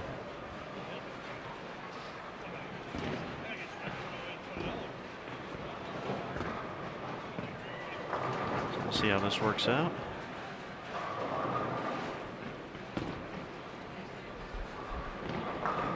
At the same time, Mr. Smith, most of the bowlers on our live stream broadcast are accomplished in some realm or another. In this case, Miguel Lopez, a solid collegiate player at Wichita State, came and found success at the Open Championships. Ben Laughlin, a longtime PBA regional standout in the West, and put those two together, and it was fireworks here in 2013. And they always surround themselves with talented players, young and experienced, and that is no different here.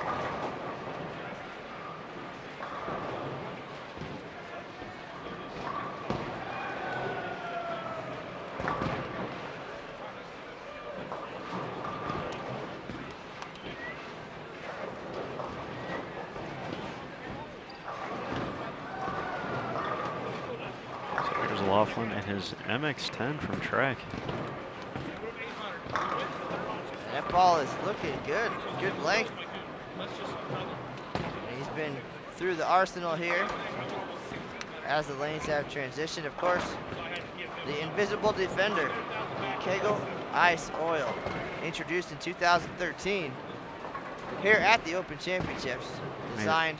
Made it sound like a superhero there. Well, for some, it is the most challenging of villains, the most vicious. But the ice oil designed to hold up longer, delaying the transition that teams are so familiar with after 100+ years of competition here. And certainly caught some off guard in 2013, expecting the lanes to be changing and wondering why they weren't. Much more durable than oils of the past. And now out there on the market, so no doubt a lot of people practicing on the Kegel Ice Oil out there in the real world prior to coming to the Open Championships. We saw many times when that transition did happen, the moves were not minute. Big moves often necessary. Or sometimes, again, just stay where you are, where you're comfortable. Ball down, as they say.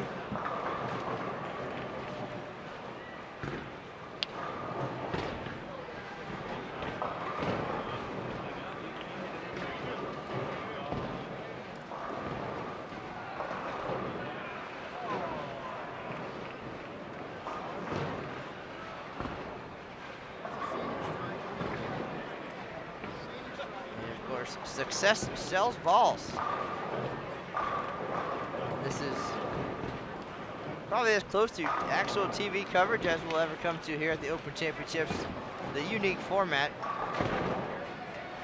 Tournament lasts this year for 136 days of competition. And the winning score could come on day 1 or day 136. We've seen it happen in the past. And the players put up their scores. They're in town for about 3.5 days, both 3 games of team event, followed by 6 games of doubles and singles the next day. And they're simply chasing the numbers on the leaderboard, trying to take the top spot, and then the waiting begins. Go home and check the leaderboards online every day, no doubt. And on the last day, bowlers with the highest scores win. It's that simple. There's no finals, there's no cut, there's no qualifying, and sometimes that's hard to explain to some of the media folks and people interested in coming out to cover the event. And it's just simply that easy. Post your score and wait. We have just over 9,000 teams this year, 50,000 plus bowlers, and typically about 40 to 45% of our bowlers take home some of the prize money. So about $5 million is traditionally up for grabs, spread out among many thousands of bowlers. So come get you a piece here at the Open Championships. Registration for next year already underway.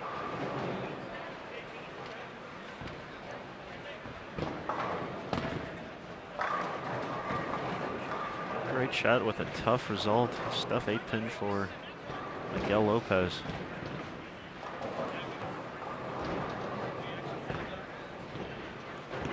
Had a question about Craig Spencer. He's throwing the Storm Zero Gravity. Popular choice out here in 2014. Tim Damrow used that all 9 games as part of the Jans HI group on their quest to earn that elusive eagle, sitting on top of the team all-event standings. Looks like right now, Frank Barefoot throwing the Black Widow Assassin from Hammer. The world-famous gas mask weight block. Nothing world famous about that, unfortunate leave, the 4-6.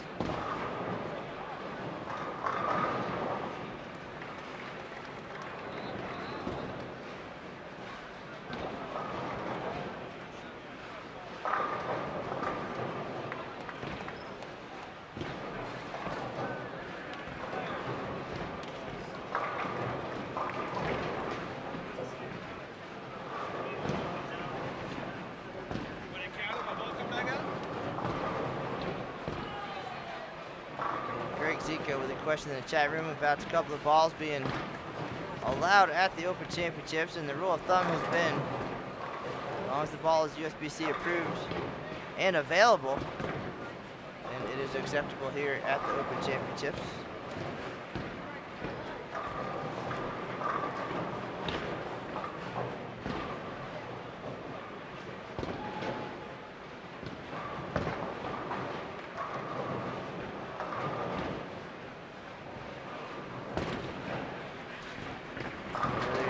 Staff guy or just a special guy, if you have one, that means they're available.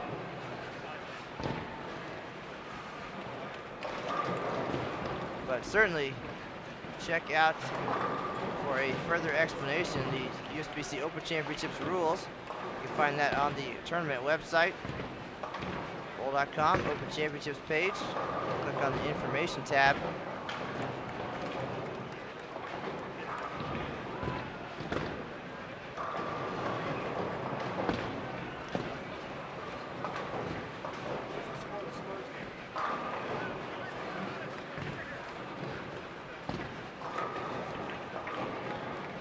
That is rule number 9.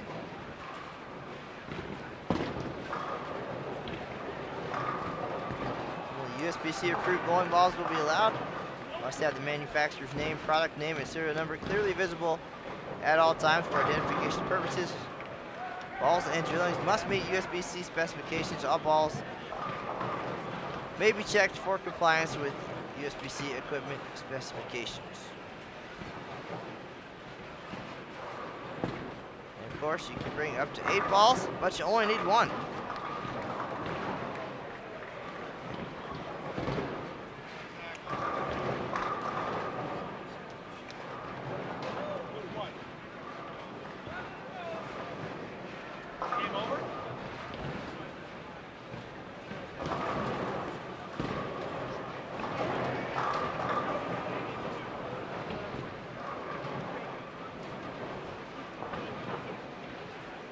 Greg, we'll double check. There shouldn't be any issue, but we'll double check with Chip McKee, assistant tournament manager, to get his thoughts.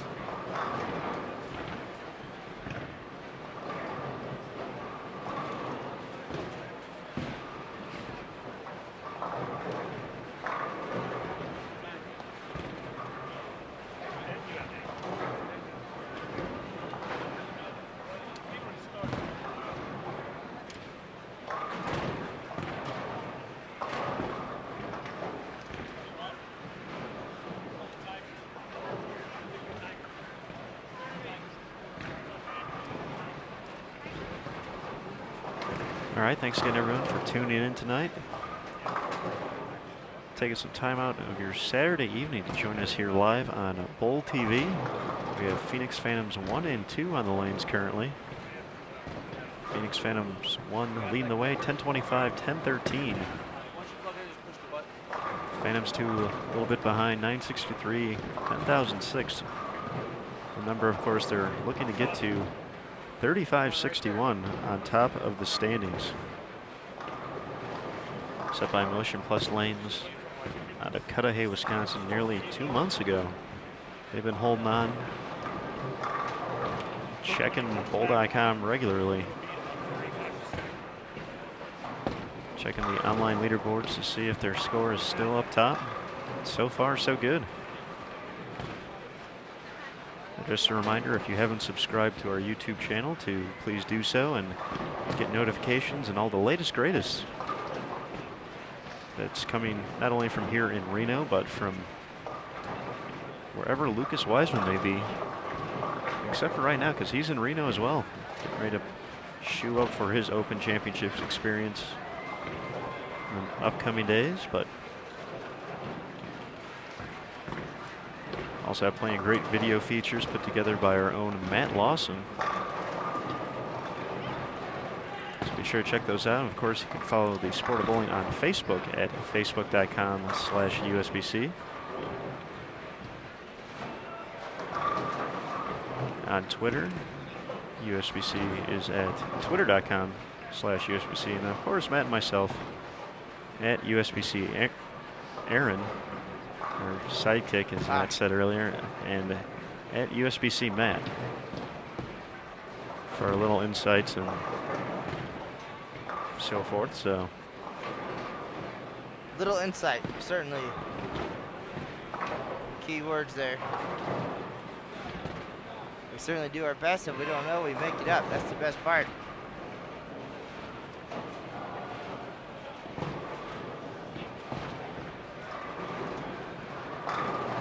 Greg Spencer stepping up for 4 in a row, looking for 5. Everybody's been asking what ball he's throwing. It's the zero gravity. Aaron mentioned that earlier. Sticking with it here. Looking to make it a 5-bagger. Gets the high hit. 45 and 6.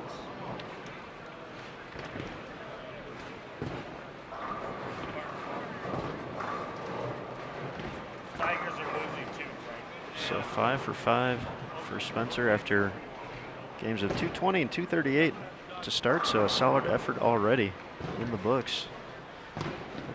Looking to join teammates Miguel Lopez and Ben Laughlin and Frank Barefoot in the 300 club here at the OC.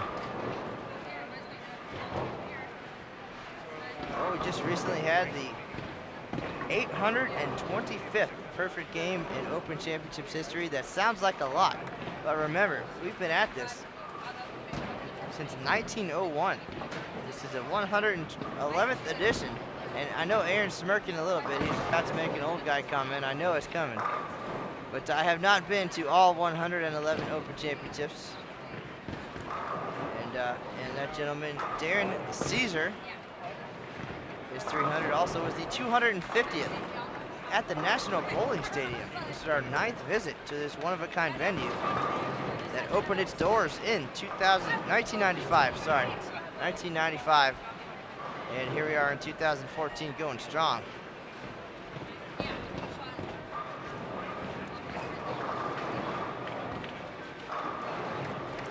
Stepping up on 17, Matt Jones looking for 4 out of 5. Leaves the 6-pin.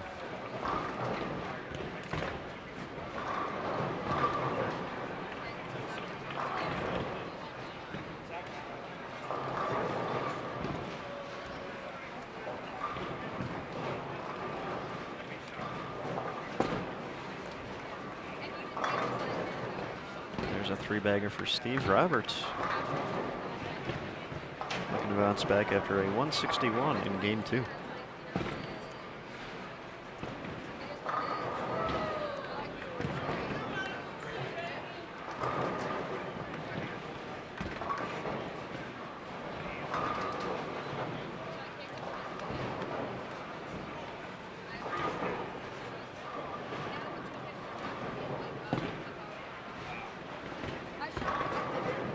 Trying a few different balls there at the end of game 2 and to start game 3.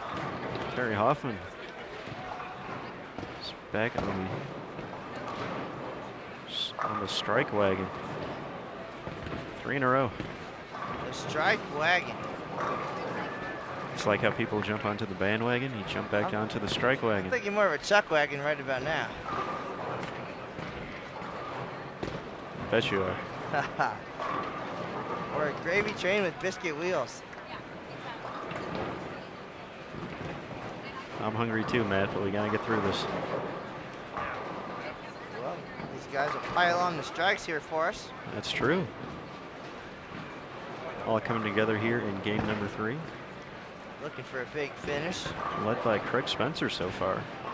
Tripped the 4-pin last time on 17. We'll see if he makes any adjustment off that or continues to live dangerously.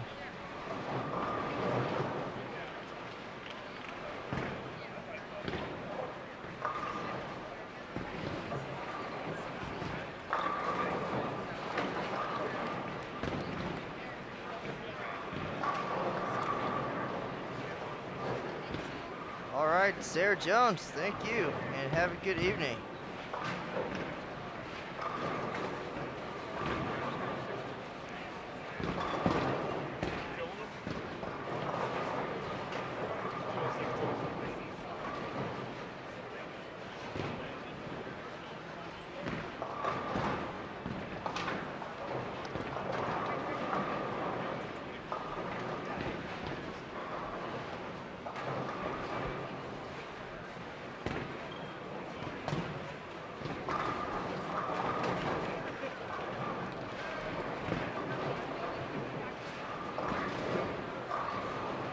All right, Craig Spencer's string of strikes ends at 5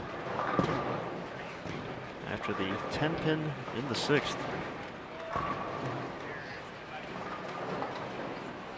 So no perfect game out of this group in team event this year. But luckily they have 6 more opportunities come tomorrow.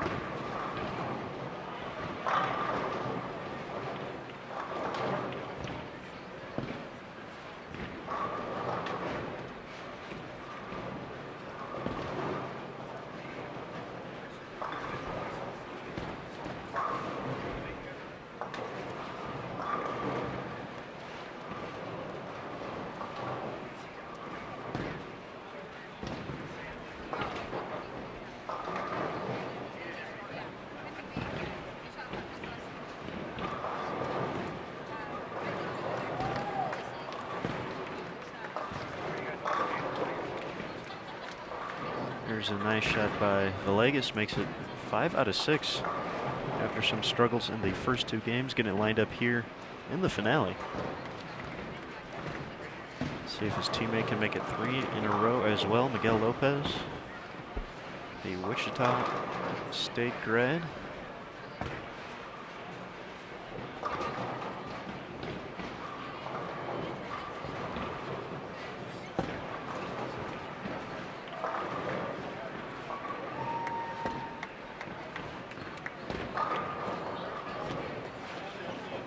We appreciate everybody stopping by. Once again, this is Matt Canizaro and Aaron Smith. We're live at the 2014 USBC Open Championships. This is a family-friendly event and chat room, so we appreciate everybody keeping it that way throughout and for the duration of this event. This is the 7 p.m. team event, and we are behind lanes 17 and 18 here at the NBS. For a big finish out of Phoenix Phantoms 1 and 2. And on this very pair months ago, Ocean Plus Lanes rolled the highest team set in tournament history, on the way to the top spot in regular team, 35-61. That's the number these guys came in chasing. And now just looking to get some momentum and every pin they can heading into team all events tomorrow.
So Matt, one of our managers over at the Women's Championships was chiming in on your Facebook post.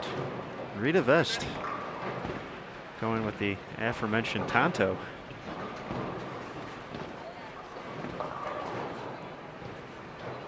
Assuming you are the Lone Ranger. All right, all suggestions taken into consideration. Still waiting for Brad Smith to chime in though, especially after a long night out in Indiana. Curious to see what. It's 11:25. Brad Smith is still. You have to call into Monty's. Painting the town red, huh? But not painting the strikes red. Here at the NBS, Craig Spencer, unfortunate break there. Started this game with 5 in a row, spare in the 6th, and now the dreaded 4-9. And Mr. Zika, to answer your question, both of those balls you mentioned do show up on the USBC approved list. You can find that on bowl.com under equipment and specifications. And our associate tournament manager, Chip McKee, has weighed in, said if they're on the list, they're good to go. Those balls both approved as of May 2014. And that's that. So moving on. And tomorrow's June. Tomorrow is June. Just like that.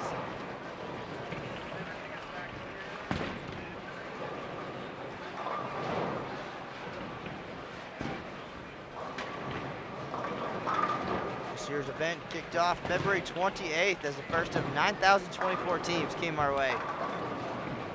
And we'll be here until July 13th.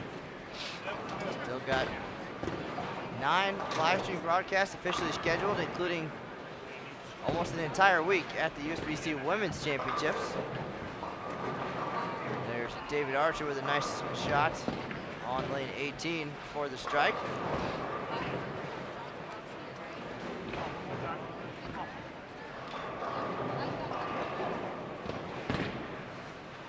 lot of great teams still scheduled to come our way. If you're curious about what the standings look like or today's news and notes, certainly visit us on bowl.com, go to the Open Championships page, or find the official Open and Women's Championships Facebook page out there. A lot of great information, stuff that's news but not quite big time news. Can all be found there. All of our short stories and some great tidbits and videos. Of course, if you missed any of today's broadcast, once we're done, you can go back and watch the archived version on YouTube, youtube.com/bowltv. That and any other broadcast from this year's USBC Open Championships, all brought to you by Track Bowling.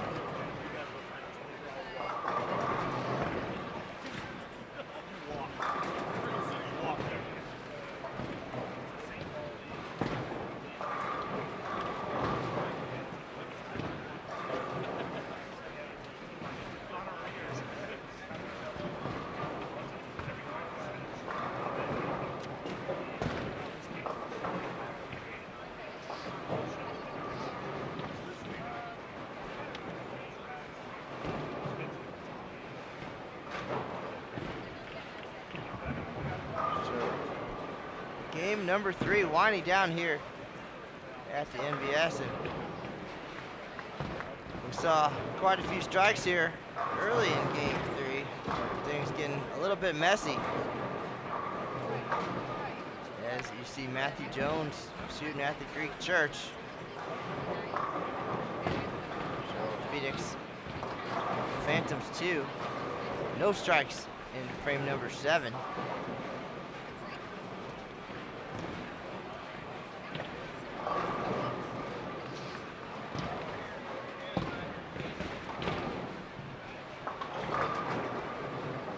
Kerry Hoffman's string of strikes ends at 4 after leaving the 4-pin in the 7th. So we're already up and going for the 8th. Ben Laughlin looking to make it 3 in a row. Ben started today with a 180, bounced back to the tune of 254. And does not get the 9-pin to cooperate there. That'll drop his max score down into the 230s.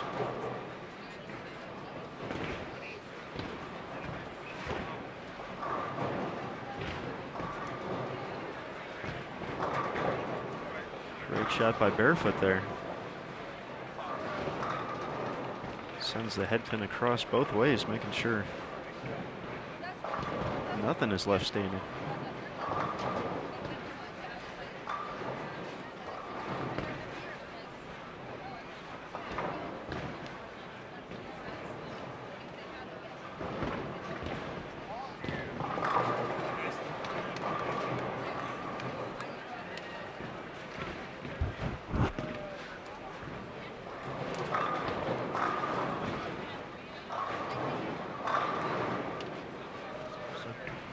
Starting to get done here. There is a 10:30 doubles and singles squad tonight, so Aaron Smith will be with you through the evening. Just not here live on Bowl TV. Well, tonight's excitement. I know I got to wake up to news of a perfect game today. We have some talented folks showing up for doubles and singles as well. Greg Gearing, some of his former teammates from Fresno State, along with Brett Cunningham, Dan Vick, and a few guys from out east. They'll be showing up for the 10:30 squad, so certainly not at a loss for solid bowling here at the NBS.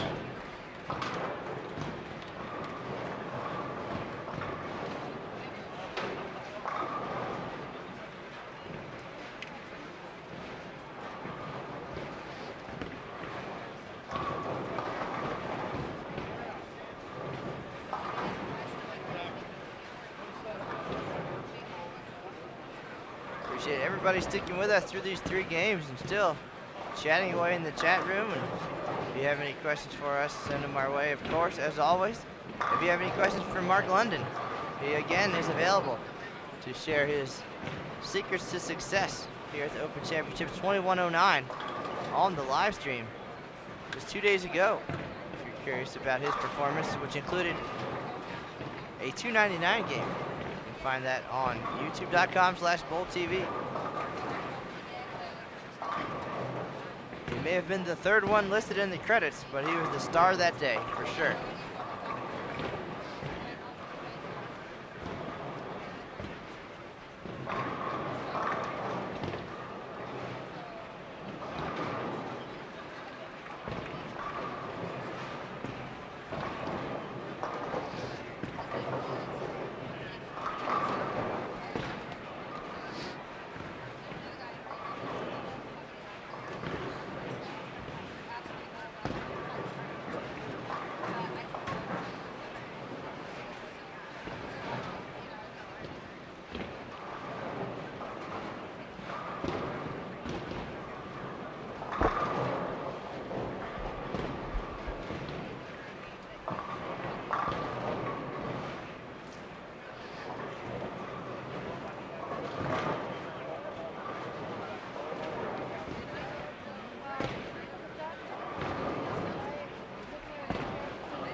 Go. Gary Hoffman gonna finish off the 8th frame. And then it's the home stretch for Phoenix Phantoms 1 and 2.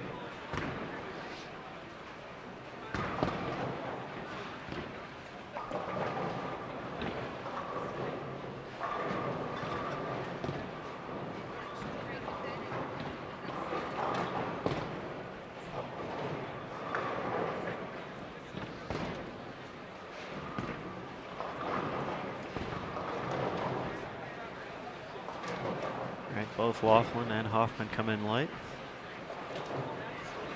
on their offerings.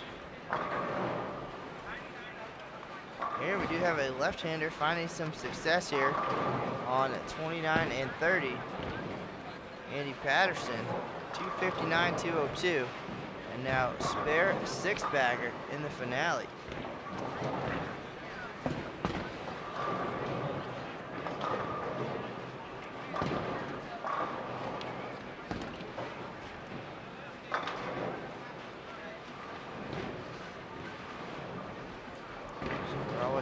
Out for big scores. All these folks will be back tomorrow for doubles and singles at some point, either 7 a.m., 11 a.m., or 10:30 p.m. Next year, a brand new schedule. No bad times here at the Open Championships. First squad of the day will be doubles and singles at 9 a.m., followed by another DS squad at 1 p.m. Team events at 5 and 8:30. And on select days, that 8:30 squad will be split between team and doubles and singles. So you don't have to get up early, you don't have to stay up late to compete at the Open Championships, and you get to do it in a brand new place, one you've never been to, at least for this event. So remember to join us and Amigo Man. That's right. Next year in El Paso, Texas, the home of Aaron Smith in 2010. And he still raves about the cuisine. The simple boy from Indiana, broadening his horizons in El Paso. Well, it's the thing to do. Often making the drive to, what is it, Cattleman Steakhouse? It's worth the drive, absolutely. If you're getting a car while you're out there, it's a bit of a hike, but it feels like you're lost for a little bit, but definitely worth it, making it up. Saving a team dinner, perhaps. Have everyone make it out to Cattleman's and just enjoy. That's all I can say.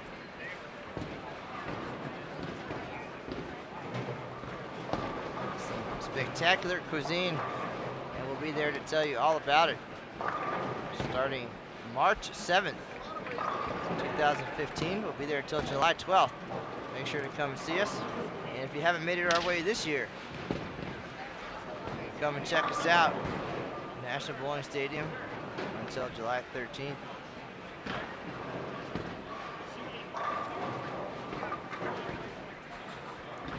We are closing in on the final frame. We saw a nice strike out of Matthew Villegas after a pair of opens, so he's back on track heading into the 10th frame. Steve Roberts matches with a double of his own, and here's Miguel. Drops all 10 back.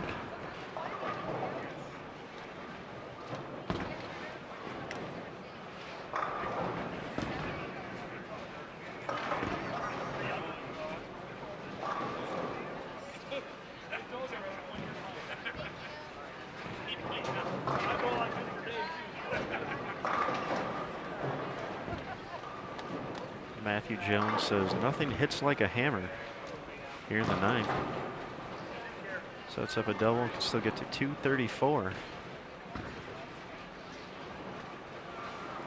Kerry Hoffman stepping up on 18, still has 240s out there.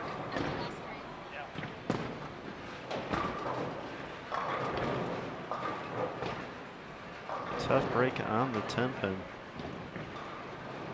Phil Clark, you are correct. That is the Andy Patterson from Texas. Talented left-hander and PBA regional champion. And you're absolutely right. His father is with him as well.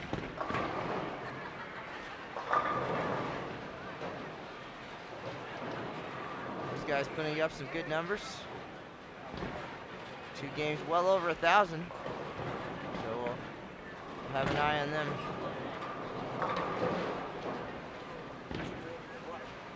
Two-team group there, Off the Sheet Pro Shop 1 and 2.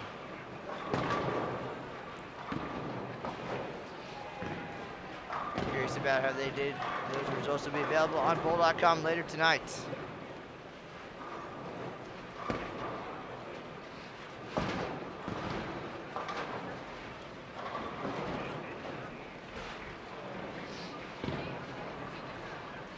And here we are, folks. We are in the final frame. Ben Laughlin already with the 9 spare on the board. We got a traffic jam in the ball return. So many great balls. It's overflowing.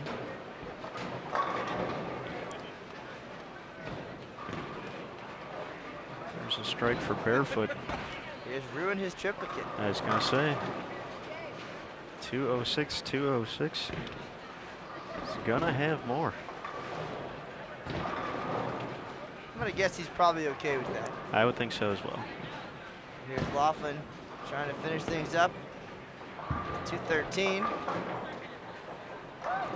It's going to be 212 for the RPI Finals champion at this year's World Series of Bowling. Big shots on TV. Now some great shots here on Bowl TV.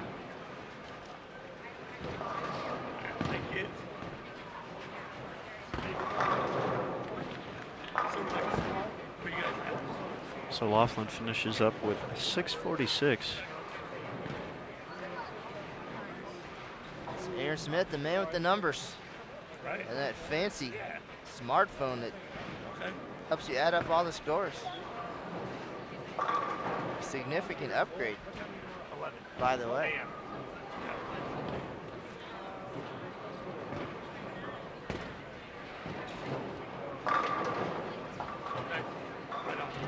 All right, Barefoot can get to 225. Good to see you.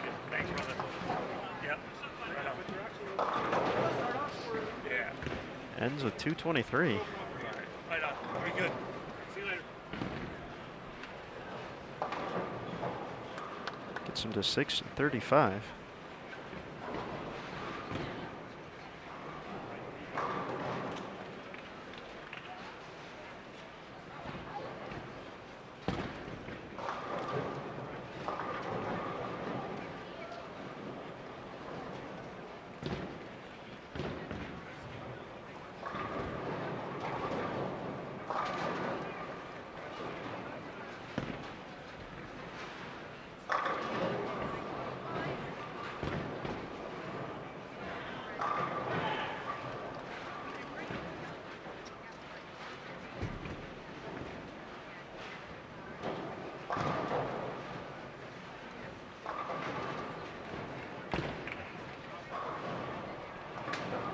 Mr. Smith, our quality time tonight is winding down.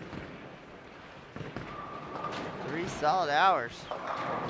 Goes so quickly. It almost makes me want to stay for a while longer.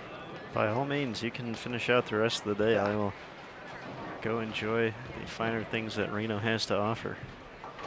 223 for 681 for Craig Spencer. Well, you're not wearing your party jeans, so you're not ready for such adventure. That's true. We're not in the car either. I'm not prepared. Fireball whiskey time, Frank. Ball in the room, brother. All right, a double for Bachensky in the 10th. Get to 191 here.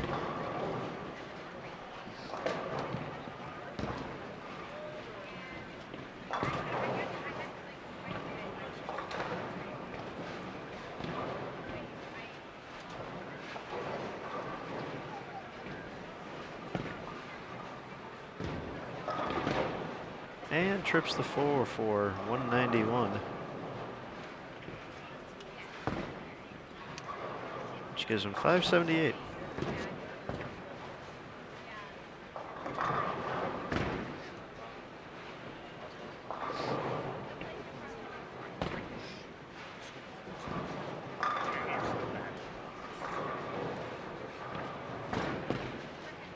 All right, here's the final shot of the day for David Archer, coordinator of the group. Get to 179 with all 10 back.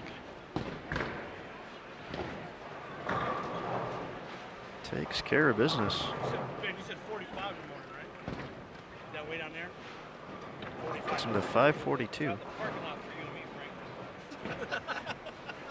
Hey, they're hooking out there. We might both better. This time I won't have any eggs.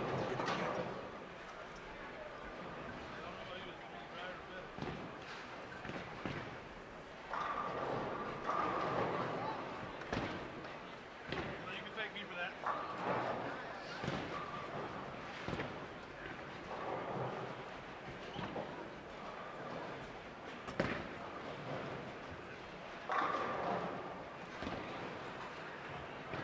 All right, Steve Roberts looking to finish strong still. It's 246 available.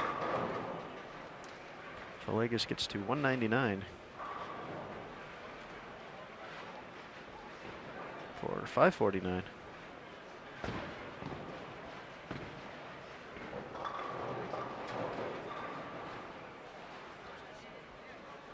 Andy Patterson still striking over on 29 and 30.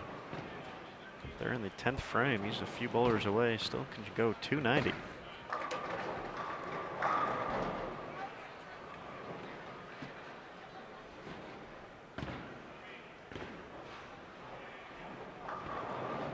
Chris Hester, if you're still listening, maybe you want to catch Patterson on the Bowl.com webcam. Get yourself some tips.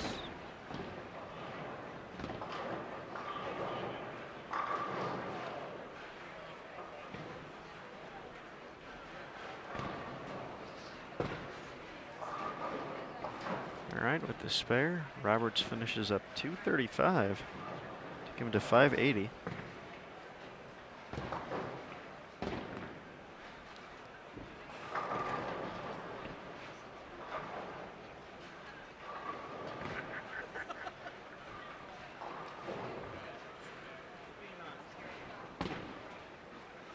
And the hits did not go Miguel Lopez's way here in game 3. Gonna be in the 190s with solid count.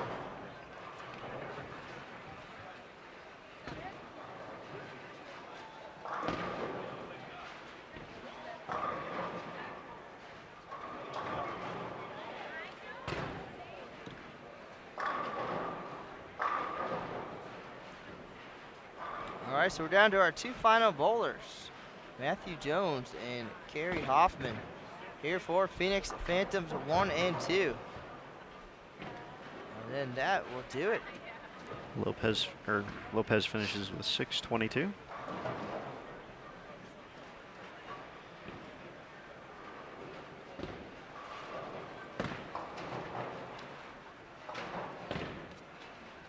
Hoffman takes care of the single pin.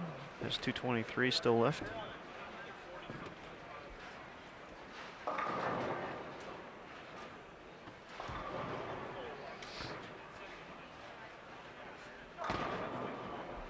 Jones can still get to 212.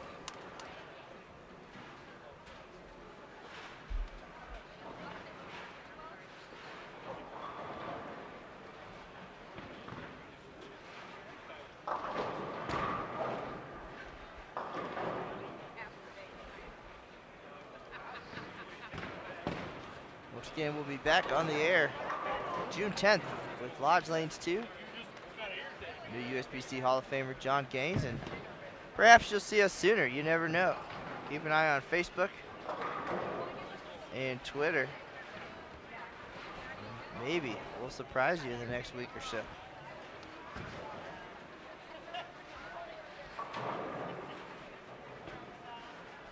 Aaron Smith's going to get the final numbers for you here. Phoenix Phantoms 102, 3108, and 2986. Aaron will get you those tallies here in a minute. I'm going to chat with Ben Laughlin for a second, and then we'll be right back to shut it down.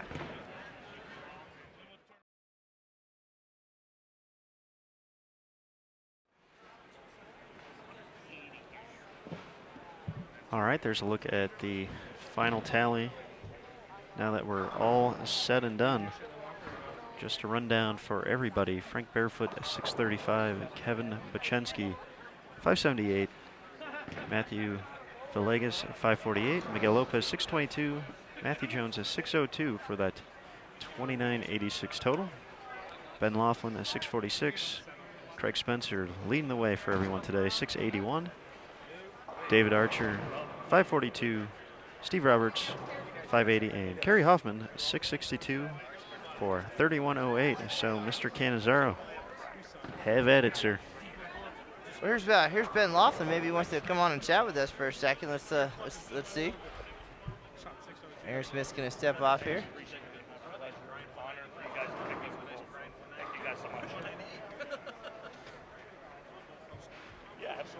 All right, we'll get some post-game thoughts here. All right, folks, here he is. Ben Laughlin, one of the two gentlemen we came here to see tonight. Had an exciting 2013 event, of course. You and your companion teammate, Miguel Lopez, both shooting 300, having a great year with the RPI win out there at the World Series.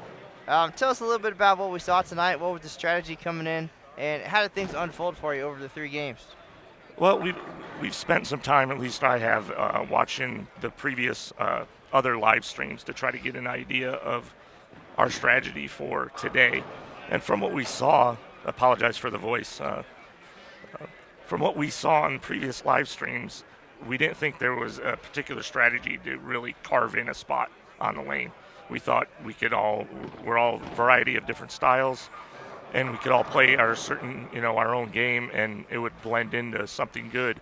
We really didn't get off to a very good start. A few of us made some bad shots, myself most notably the first game, so we never really got into that rhythm where our team had a few strikes in a row where you can really build off each other, and that's, I think, what's most important in team bowling is feeding off one of another, with each individual getting off to some strikes. We bowled a little better the last game for 1070. We just never got started, and scores are a little bit higher this year, so we were a little bit too far behind to make a good run. We bowled solid enough, all 3 games.